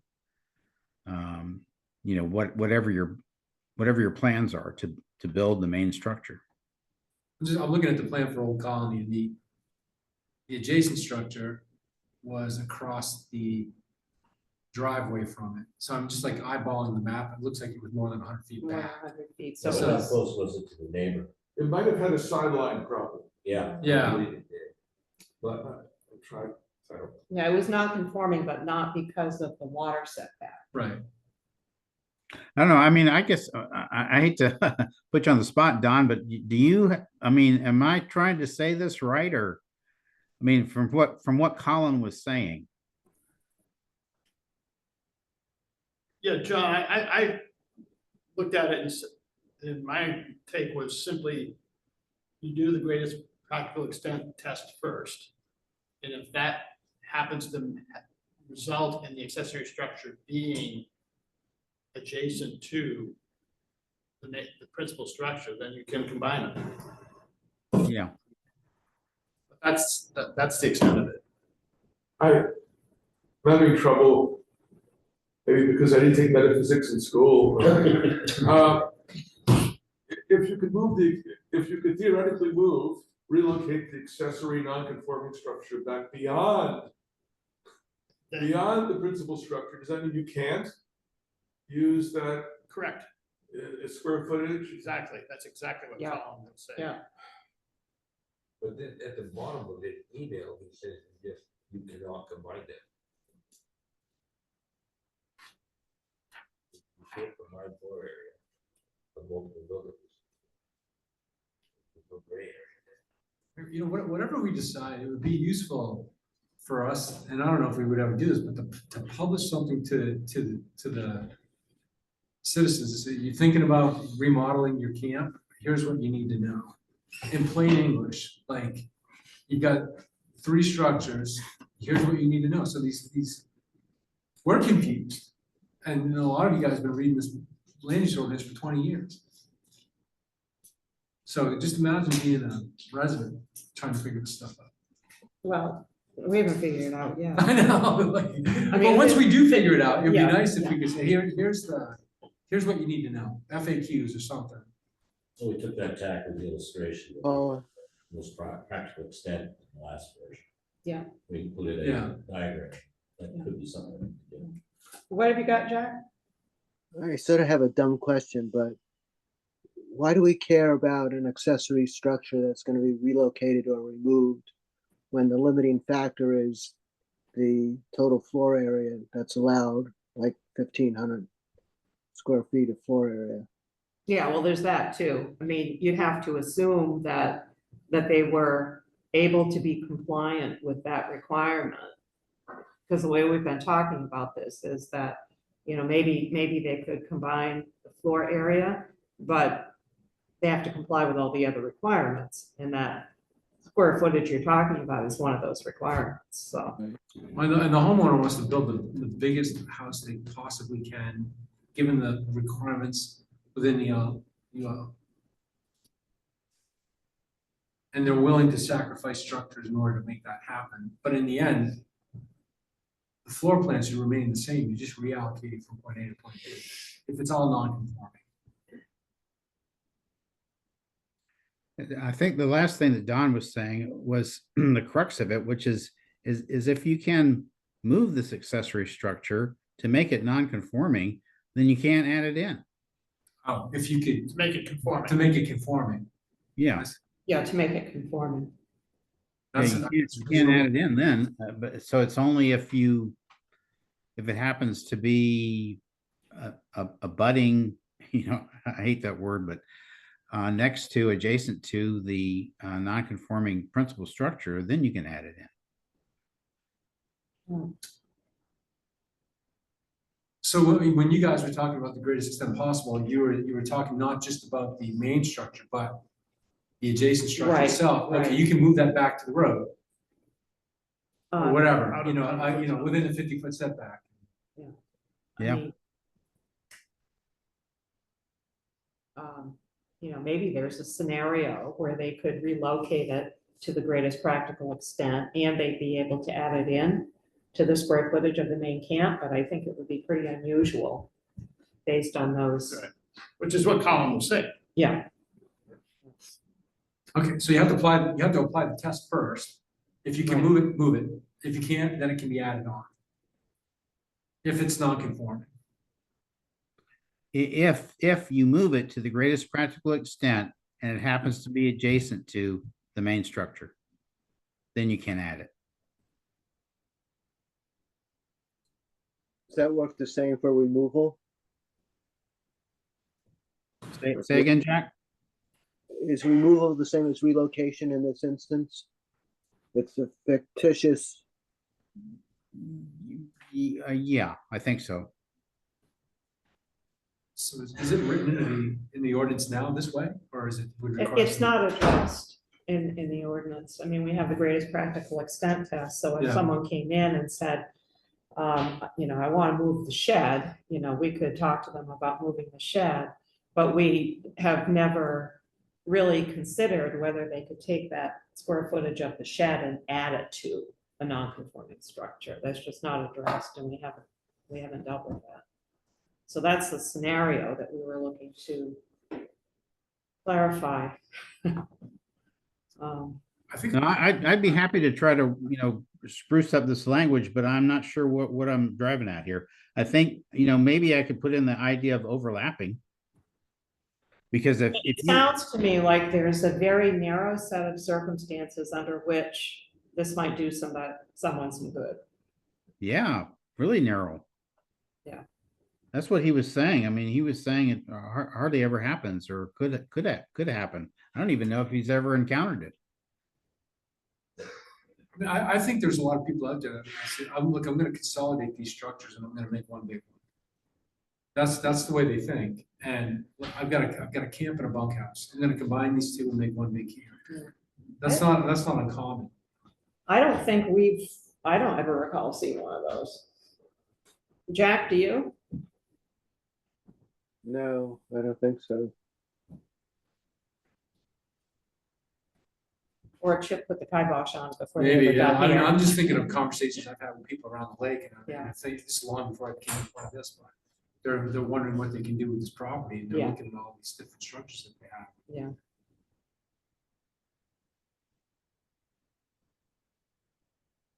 Well, do you want to take another shot at it, John, and based on this conversation, see if you can better define that narrow set of circumstances? Yeah. And then we can decide if it's something we want to move forward with or not. Is it the floor area of the accessory structure or is it the square footage on the ground?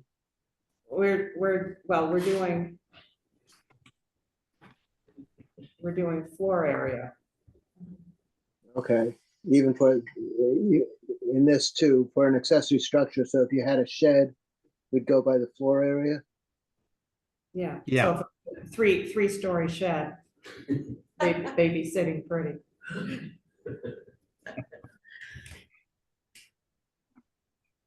Let's see. Yeah, I'll take a stab at this, Paula, but I'm not going to be able to do too much with it.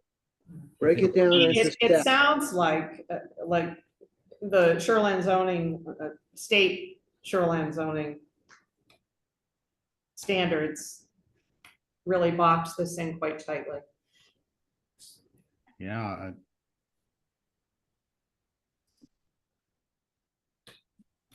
Write it up as steps, John. Step 1, 2, 3, 4.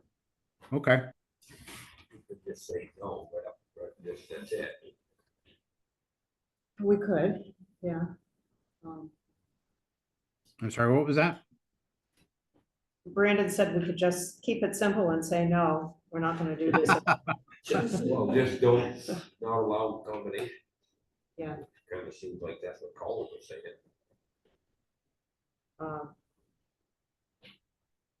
I have a hard time imagining that there are a lot of situations that, would be able to accommodate that set of standards. Fit into what he's saying. Yeah. Well, see what you can come up with, John, and then we can talk about it again and decide if we're gonna go forward with Yeah. it. I'll work on it. Okay. All right.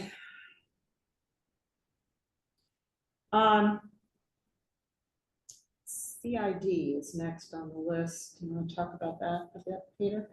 Sure, I sent an email out yesterday. And my thinking about the CI, well, first of all, there's some language changes I proposed, and now they don't change a thing, I think substantively. And it could be it just could be my quirks. I didn't like some of the current wording. I think it made it sound like we live in a pristine forest, and everything's viewed in terms of rural character, and I think we should be viewing things in terms of impact, rather than whether we're rural or not, or how rural we are. So my proposed language change there is to say, that the applicant would have to prove that the positive impacts would substantially outweigh negative impacts before, in order to get a rezone. So that's one issue, which is which is mostly, in my view, a language issue, a terminology issue rather than a substantive change. Then, let me see, let me get back to my email. If I can find it now. I can't find your email. Oh, well, I know I printed it out and If anybody needs that. It was yesterday, please? I looked at it when I Yes. got it, but no. Yep. I'm not seeing it. Yesterday around 3.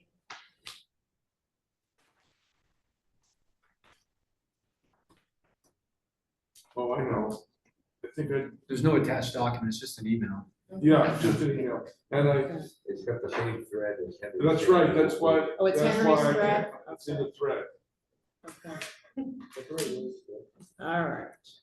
It's in the thread. So Okay. the issue then, in terms of the timing of a CID, this has nothing to do with, applies to all CID applications, not just solar or anything. My view is, we had that experience that happened, I think, before I came out of the board, or around that time. It seems to me that if you have if your application is deemed sufficiently complete, that we would otherwise schedule it for a public hearing, but if there wasn't a CID, if it's deemed complete for purposes of going forward, I would think the next step should be then having a public hearing on rezoning and a public vote on rezoning. And only then, if the public votes for rezoning, would you go back to then go through having to comply with the details of the solar ordinance, because that's always going to be very detailed. Yeah. But I think I don't think the public vote's on the concept of whether rezoning is appropriate for that particular project, for that piece of land. And I don't think that's dependent on whether, I think the solar ordinance gets into the details of how to conduct the project, which should come later, after if the public votes to approve the rezoning, only if. So that's one idea I have that's reflected in that memo. Peter, did you think there was something in here that spoke to the contrary? Because that is in fact how this process was set up, that it's CID first, and then if it passes, then they go back and submit the site review application. And that's in fact how we did it with the other two. Well, that was before I was on the board, so I didn't know Yeah. that. But it wasn't clear, it isn't clear to me now unless we amend the ordinance, what the sequence should be. Is it That's clear what to I you? did, Joel. Yeah, and I'd have to go back to find the words in here, and there is some stuff in here that's not, perfectly clear, but that's a principle that we absolutely applied. So using Cushing as an example. The solar field, they started off with their presentation, and we held them up and said, wait a minute, we've determined you need Yeah, a CID. But So that was unusual. that was different. That wasn't, Yeah. that wasn't in accordance with the process, Right. because they needed to do the CID first. So they were jumping the gun. Yeah, I didn't, again, I wasn't there, so I didn't know exactly what happened. The other proposal I had, I'm sorry, which is irrespective of solar, it applies to all CIDs, is that, is the timing of the vote. Right now, the way the ordinance is read, the town could hold up the public vote till the next scheduled annual meeting, And I don't think that's fair to the applicant, and I don't think it makes any sense. Right now, it says we may have a special meeting, but we don't have to. I think, and so my proposal was within 90 days, there should be a meeting vote, a town vote. Something select board. 90 days from when the select board passes it on. Now, is it clear that the select board can, if the planning board recommend a rezoning, the select board can just say no? Is that clear in the ordinance now? I thought they were supposed to pass our recommendation on to a public vote. Yes. The planning board's final recommendation shall be submitted to the Board of Selectmen. That needs to be changed. To be placed on the town warrant for consideration at the next scheduled town meeting. That's what I thought. And yeah, so there was a memo and a presentation on the whole works that went to the select board. But they act on the planning board's recommendation. And I just don't think, I think in fairness to the applicant, the town shouldn't be allowed to just wait on it for 6 or 8 months before a public vote. Yeah. 90 days? 90 days, I thought, from the time the select board received our recommendation. So I don't disagree. I think it's something that, before we put it forward, I think it probably would be a good idea to check with Eric, who can check with the select board to see if they're okay with that, because they're the ones who are gonna have to do it. Well, So, the way that might be a problem is if you had a couple of projects in a year, you could end up with like 3 special meetings. That's the way all the time. And there's all timing But contingencies with that too, so we probably want to check with Kristen Parks as well. we would kind of have a heads up before we come in with it. Yeah. Yeah. So that we could combine go them. like we did before. Yeah,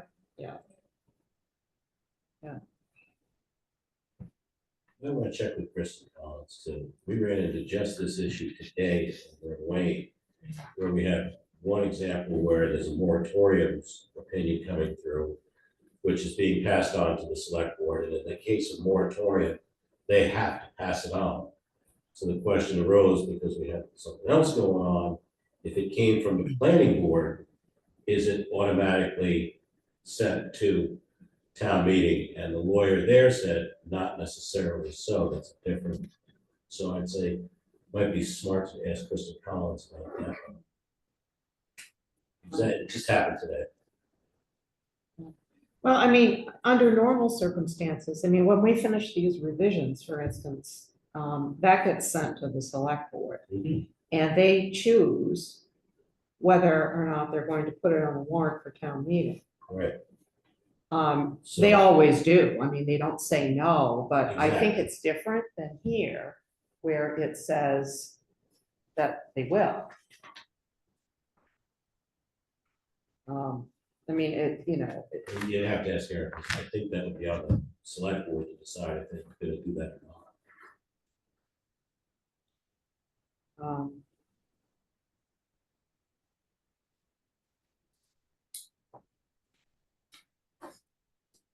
mean, I could see if we expanded marijuana joints to, say, recreational, okay? And send it to the select board. I don't think that they would send it out. I think they'd say, go back and do your homework again. right. Right? Yeah.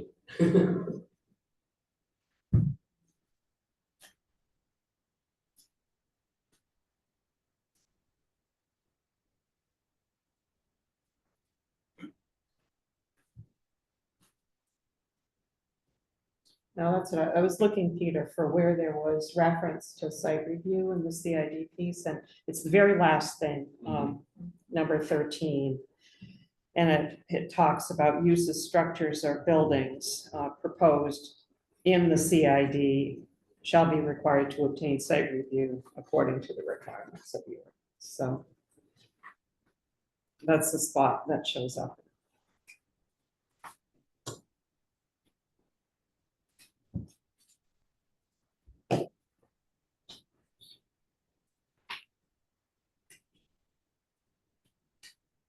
Um, Okay, did you have? You had some other stuff as well. Or was that it? Oh, I know what I wanted to mention. Talking about rural character, I think that's something else that I at least want to talk to Eric about. The comp plan is filled with references to rural character, and it's kind of, it's an important element in a lot of the provisions of the comp plan. Discussed a lot, it shows up a lot. And I think we would need to be prepared for a discussion around that, you know, if we were to propose taking all of that out. Well, you know, the comp plan is the comp plan.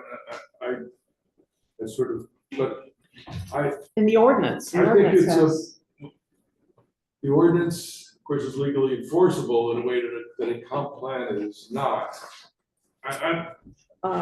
Personally, I think you're saying, well, when we consider any kind of infrastructure project, large scale, I mean, we have to consider the rural character of the town. I think we're looking, the real issue should be impacts.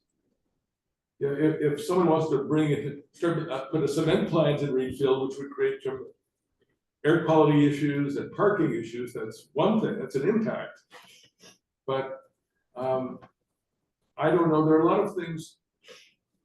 The solar arrays really have much impact on it. Well, rural character to me is so subjective that I don't like using the term illegally enforceable document.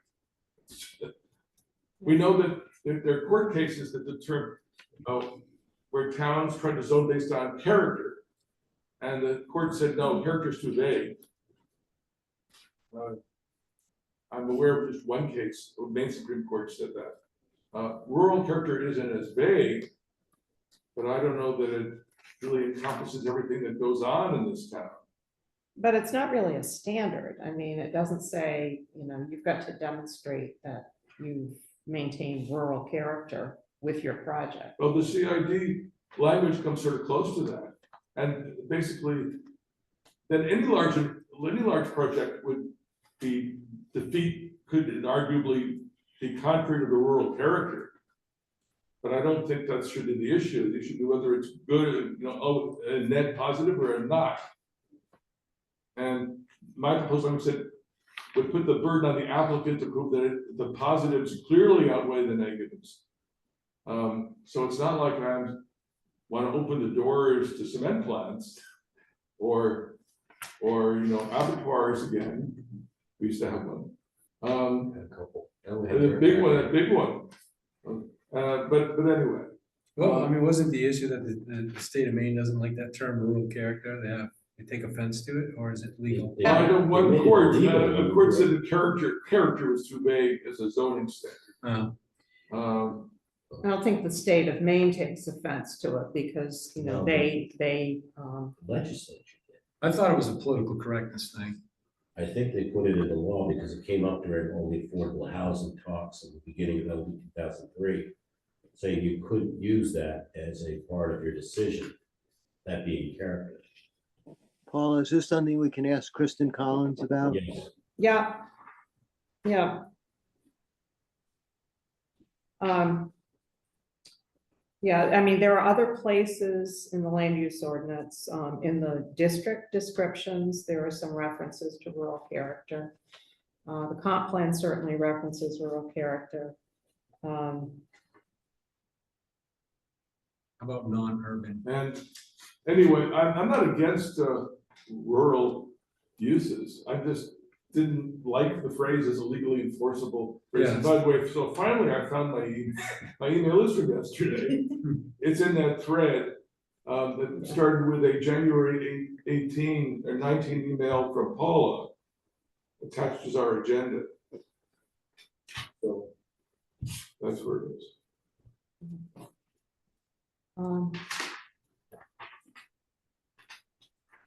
none of this to me is, well, I think if I were gonna prioritize, I would say the most important thing for some practical matter is to speed up, is to not let these things linger till the next town meeting, annual meeting. To speed up that process, to at least put a 90-day time limit on getting the vote going.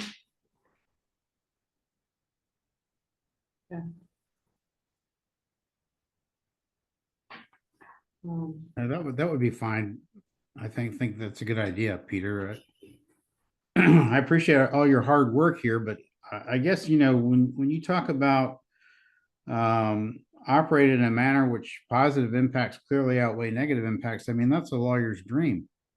You can always make an argument that this is going to be more positive than negative. Well, but an applicant needs more than an argument. We're dealing with, we Yeah. get site review, to tell you, we get to, what's your plan? What's your plan of operation? That can be pretty subjective, though. Oh, it always is. Well, Positive and negative, it always is. and then their opinion. But that's why, I mean, that's, people get to vote. The people get to vote.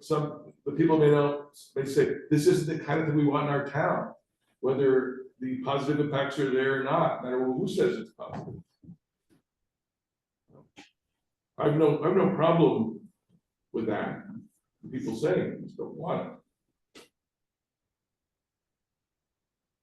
But I'm just saying, I guess what I'm saying, I don't think we as a planning board, I don't know, should I be saying, well, I gotta weigh this against the rural character? I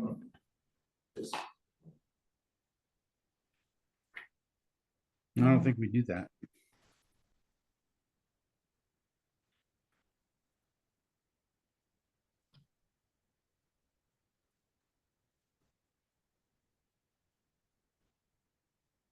Well, we can, yeah, I hesitate because it's a term that's used in a lot of different locations for different reasons. And, personally, I feel like it kind of captures the essence of some of the, the principles that are further detailed in the ordinance. It's kind of a guiding principle when we're figuring out how to identify zones and districts. It's, but, we can talk to Kristen about it, see what she says about, how it's presented in the CID piece and whether or not it's, having it in standard that way, whether that's, problematic. So I did put that on my list. Anybody else have thoughts on that? I just looked up what other towns are like low density development is a synonym that people are using, but it's measurable. Because you can talk about the acreage and minimum square footage and things like that. It takes out that word character. But. Well, it's kind of if you're talking about something like a solar array, it's kind of a different principle. It's true, yeah, because but isn't that covered by the different zoning areas inside of, it's only allowed in certain areas, right? Like, except that's what the CID does, is allow us to create a new area to put it.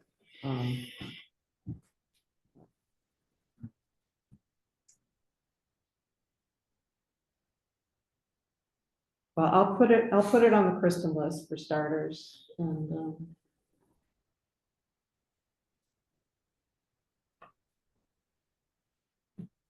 And we'll see whether Henry has more about CIDs. yeah. Now, just as a reminder, I won't be here on the 4th. Oh, that's right. Just so you can make all those decisions without me. I'll wait till you're gone. Who's going to talk to Eric about the timing issue? Talk to who? Who's going to talk to Eric about the timing issue? Well, I put it on my list. You want to do it? No, I thought Peter could do it. Peter just wrinkled his nose. Well, I mean, what you're gonna, I don't think it's illegal. I think it's a practical issue.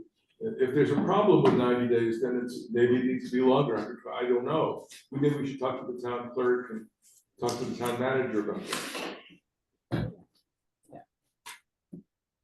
I could talk to Eric about it. Would you like me to? Sure, why don't you do that?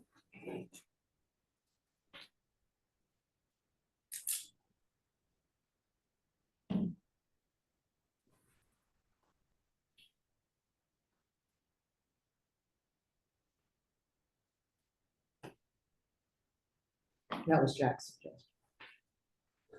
That you talk to Eric.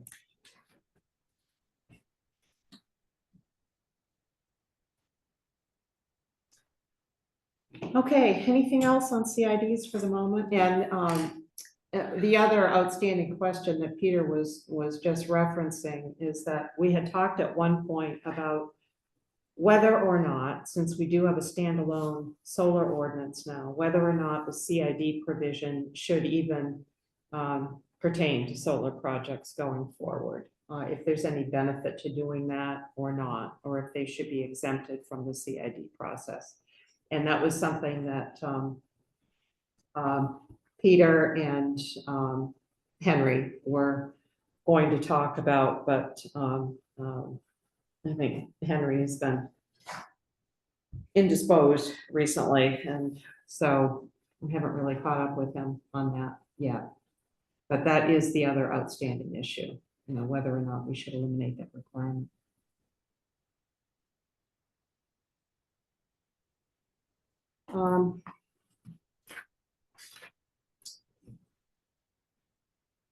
Let's see. Sludge is next on the list. This is a topic near and dear to my heart. So what I did with this basically was to just lift the prohibition and exemption language from state statute, which I wrote, and put it in the town ordinance. You want to write it again?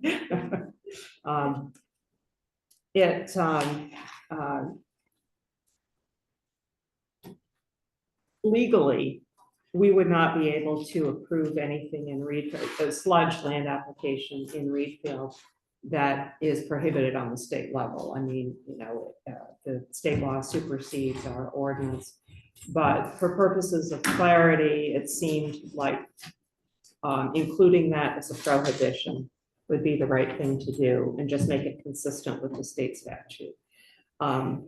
It is because it is possible to permit land application of certain other types of sludges. So this language defines very specifically which sludge cannot be land applied per state law. And then there is a specific section that exempts certain sludges which could be land applied. And it's mostly those that emanate from like food processing facilities or something like that. So if somebody's got blueberry waste or apple waste or something of that sort, technically it might be a sludge, but it can be land applied because the PFAS issue is not there. So that's what that does, and it's verbatim from state law, and I was looking at that as just being an addition into the ordinance. Was it Norwich Walk that had all kinds of problems with sludge and poisoning on their lands? Fairfield was the Fairfield, epicenter for that. There are other places too, but Fairfield was particularly hard hit in that regard. So are we protected from that in Readfield or? Well, what was discovered through that whole thing was that it's not just sludge from treatment plants, but septage from septage haulers also contains PFAS, in some cases at pretty high levels. And there has been, historically, there was septage land applied in Readfield. There are a couple of locations. And there hasn't been any, to my knowledge, there hasn't been any testing that's been done on those properties specifically, you know, to see what remains. But there are a couple of properties in Readfield that accepted. Norwich solar farm. What's that? Yeah, actually, that's true. The solar farm where the newest one is that was land applied at some point in the past with. On septic. Church Road, is that No, the one on Yeah, 17, 17? Yeah. yeah. Paula, Yeah, if the state statute or rules change and on this subject, is there a way that we could add something to this that says that we would follow any, that this is as amended by, or somehow, so you don't have to change it every time a new sludge is listed by the state? yeah. Um, I think it's unlikely to happen in,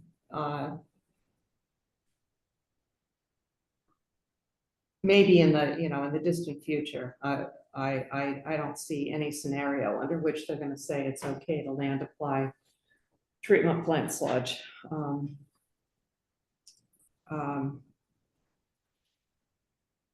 Legally, Jack, I'm not sure how that would work. We'd always been advised by the AG's office that you can't sweep things in a forward-looking way like that, but we could try to tack something on, I suppose. I don't know what. Kristen would say about Another thing to ask Kristen. Yeah, yeah,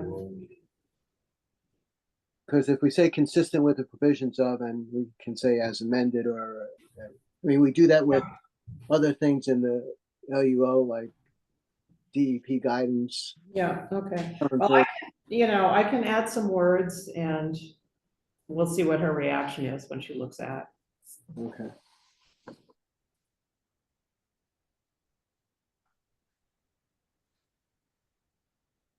So, everybody okay with that, or?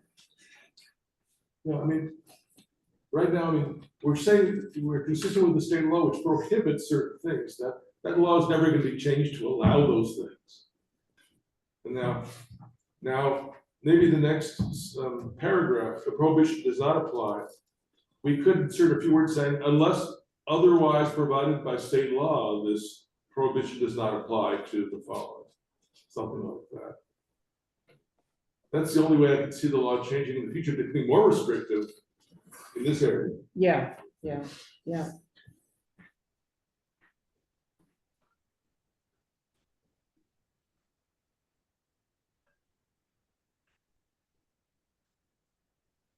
Okay.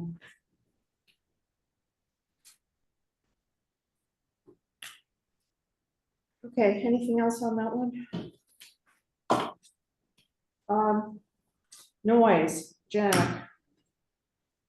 Well, I guess the town of Readfield adopted a noise ordinance many years ago, which has never actually been used by any applicant, but subsequently, the state has adopted a statute on noise that applies in some circumstances, some types of developments, like under site location law.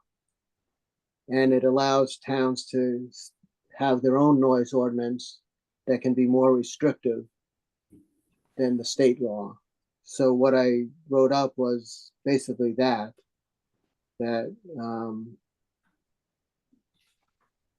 it's within the jurisdiction of the site location and development law, that applies. And if not, then our town ordinance applies. And if there's a conflict between the two, under the state law, the town can apply its more restrictive standards. And so that's what I say here. That if there's a conflict between state and local trumps state. And if it's ambiguous, we use the state stuff as guidance.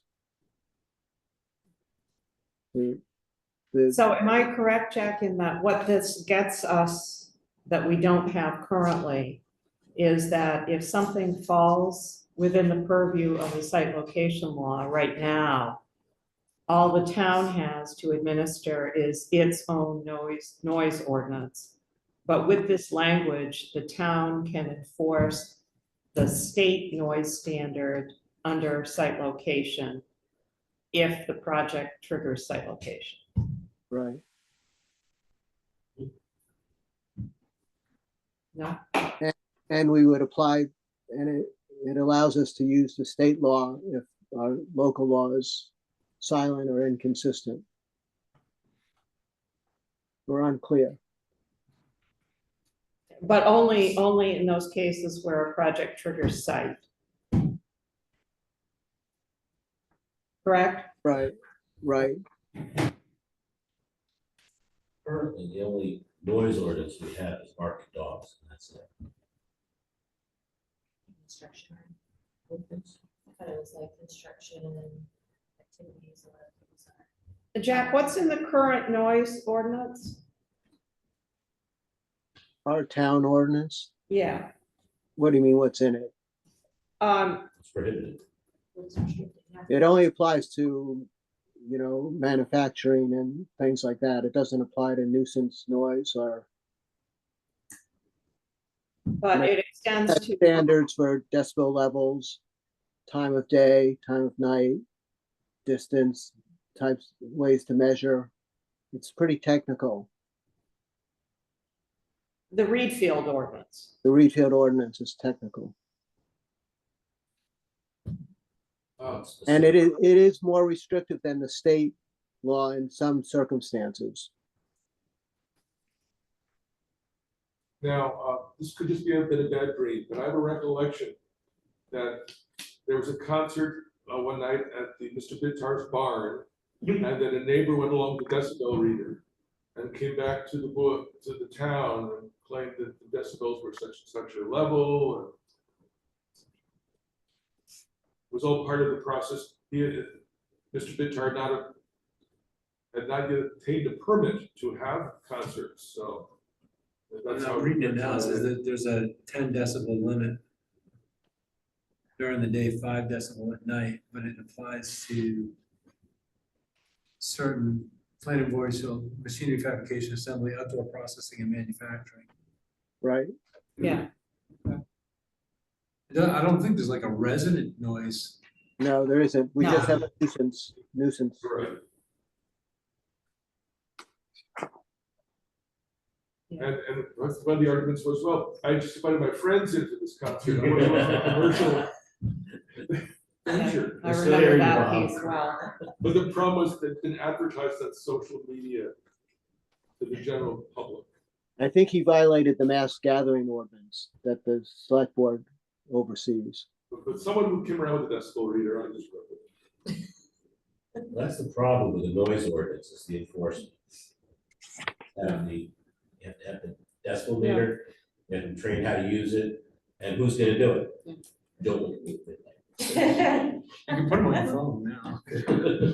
Well, we've already got the ordinance in place, with decibel limits in it, so that's already there. Right.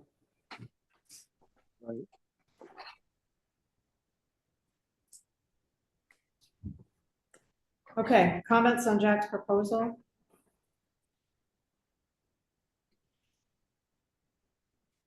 Yeah, I think it's a good thing, in that if something triggers site location review, it's a pretty significant project.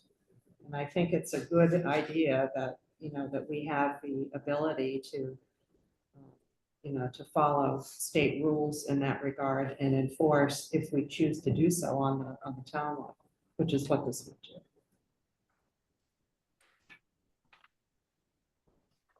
I'm not aware of any projects in recent history or past history for that matter. I don't know if you remember any, Chip, that were site location projects. But doesn't this raise the same issue about adoption by references? Because it says as amended here. Don't you have to adopt a specific adopted rule? Yeah, that was what I was thinking as well. That's why I said what I said Right, earlier. well, it comes up Yeah. here again, I think. Or what are you looking at specifically? Well, I'm just looking at the, he has Jack's thing? his added language for section 2. The noise ordinance, this noise ordinance shall apply to both the projects that are within the jurisdiction of site law. And this, Oh, the site law as amended. well, so question is if we're saying that we can apply the site rules, then don't you have to be referencing a specific document? Or Yeah, I think that's the general question that, that I was thinking about as well with the other.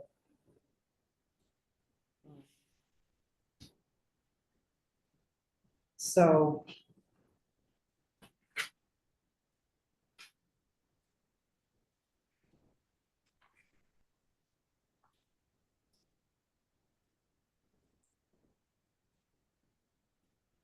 So I'll add that to my Kristen list. It's probably the same answer. Yeah, I think it's the same issue.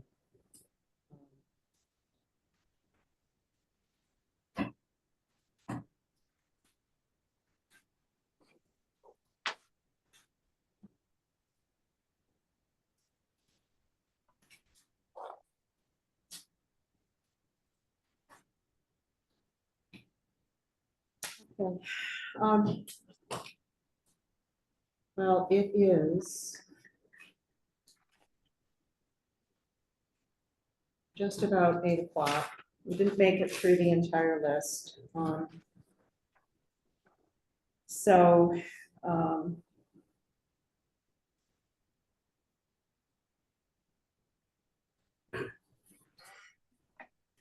we tentatively scheduled another workshop session for next Monday is a regular meeting. There'll be an agenda for that. Tuesday rather, is a regular meeting. And the Tuesday after that, which I believe is the 4th of February, we tentatively set up another workshop session.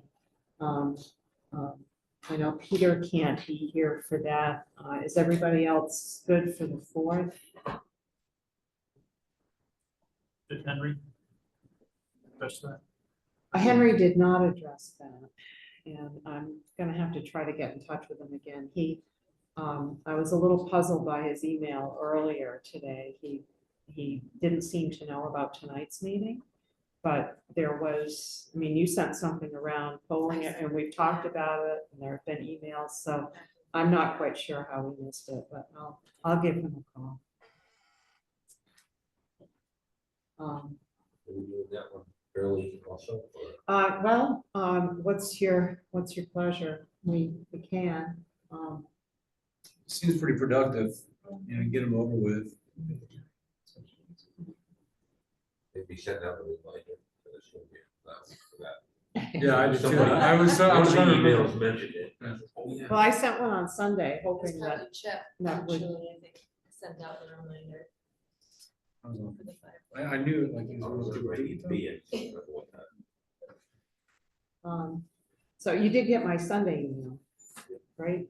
Yes. Okay. And I'll update it too, it'll be on the website, on the calendar, the 5:30 to 8, if you want to do that again. Yeah, okay, so let's plan on the 4th, 5:30 to 8 again. And we'll try to work through the rest of this, and we'll need to figure out a schedule for reviewing the drafts as we're putting them together. So there'll be some work between now and then on clarifying some things, making some modifications that we talked about tonight with some of the sections. And so I talked to Angelica a little bit about, Dana had raised the issue last time about, a draft that we could work on. And I think that given what this is, it's not a, I don't think it's a monumental undertaking in terms of the, the actual drafting. It's fairly discrete pieces.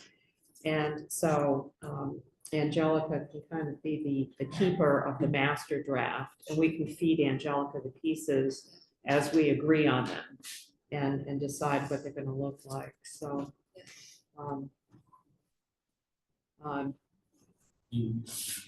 Piece of that, markup on the board. Because if I submit it to me, I'm assuming I'm marked up. I see you do all the See markup. everything's- Yeah, we usually have the markups and everything during that time. And there were a couple of pieces where there were several different suggestions about language to go in, so we'll have to come back and look at those again too. In terms of schedule, I think we'll need the next meeting to finish up on those pieces we didn't cover tonight.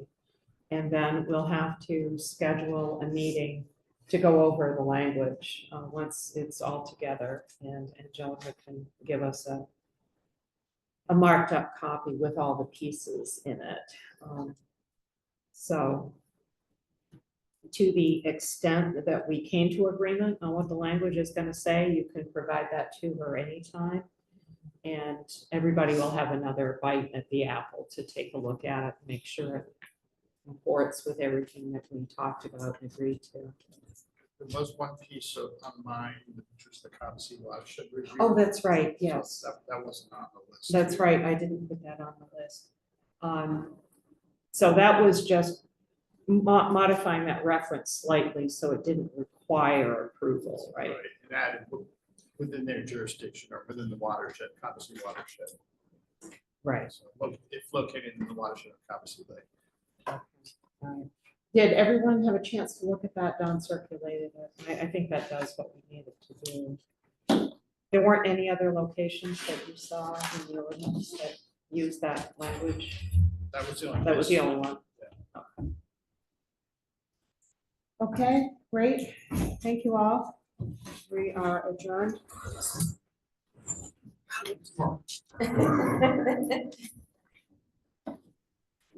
Stay warm, everybody. Two. Good job.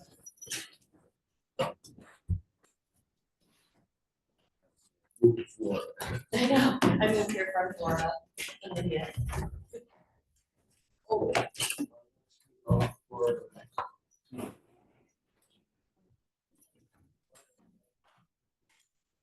Right. That's why honestly, a lot of us so tired and scared of Oh my gosh.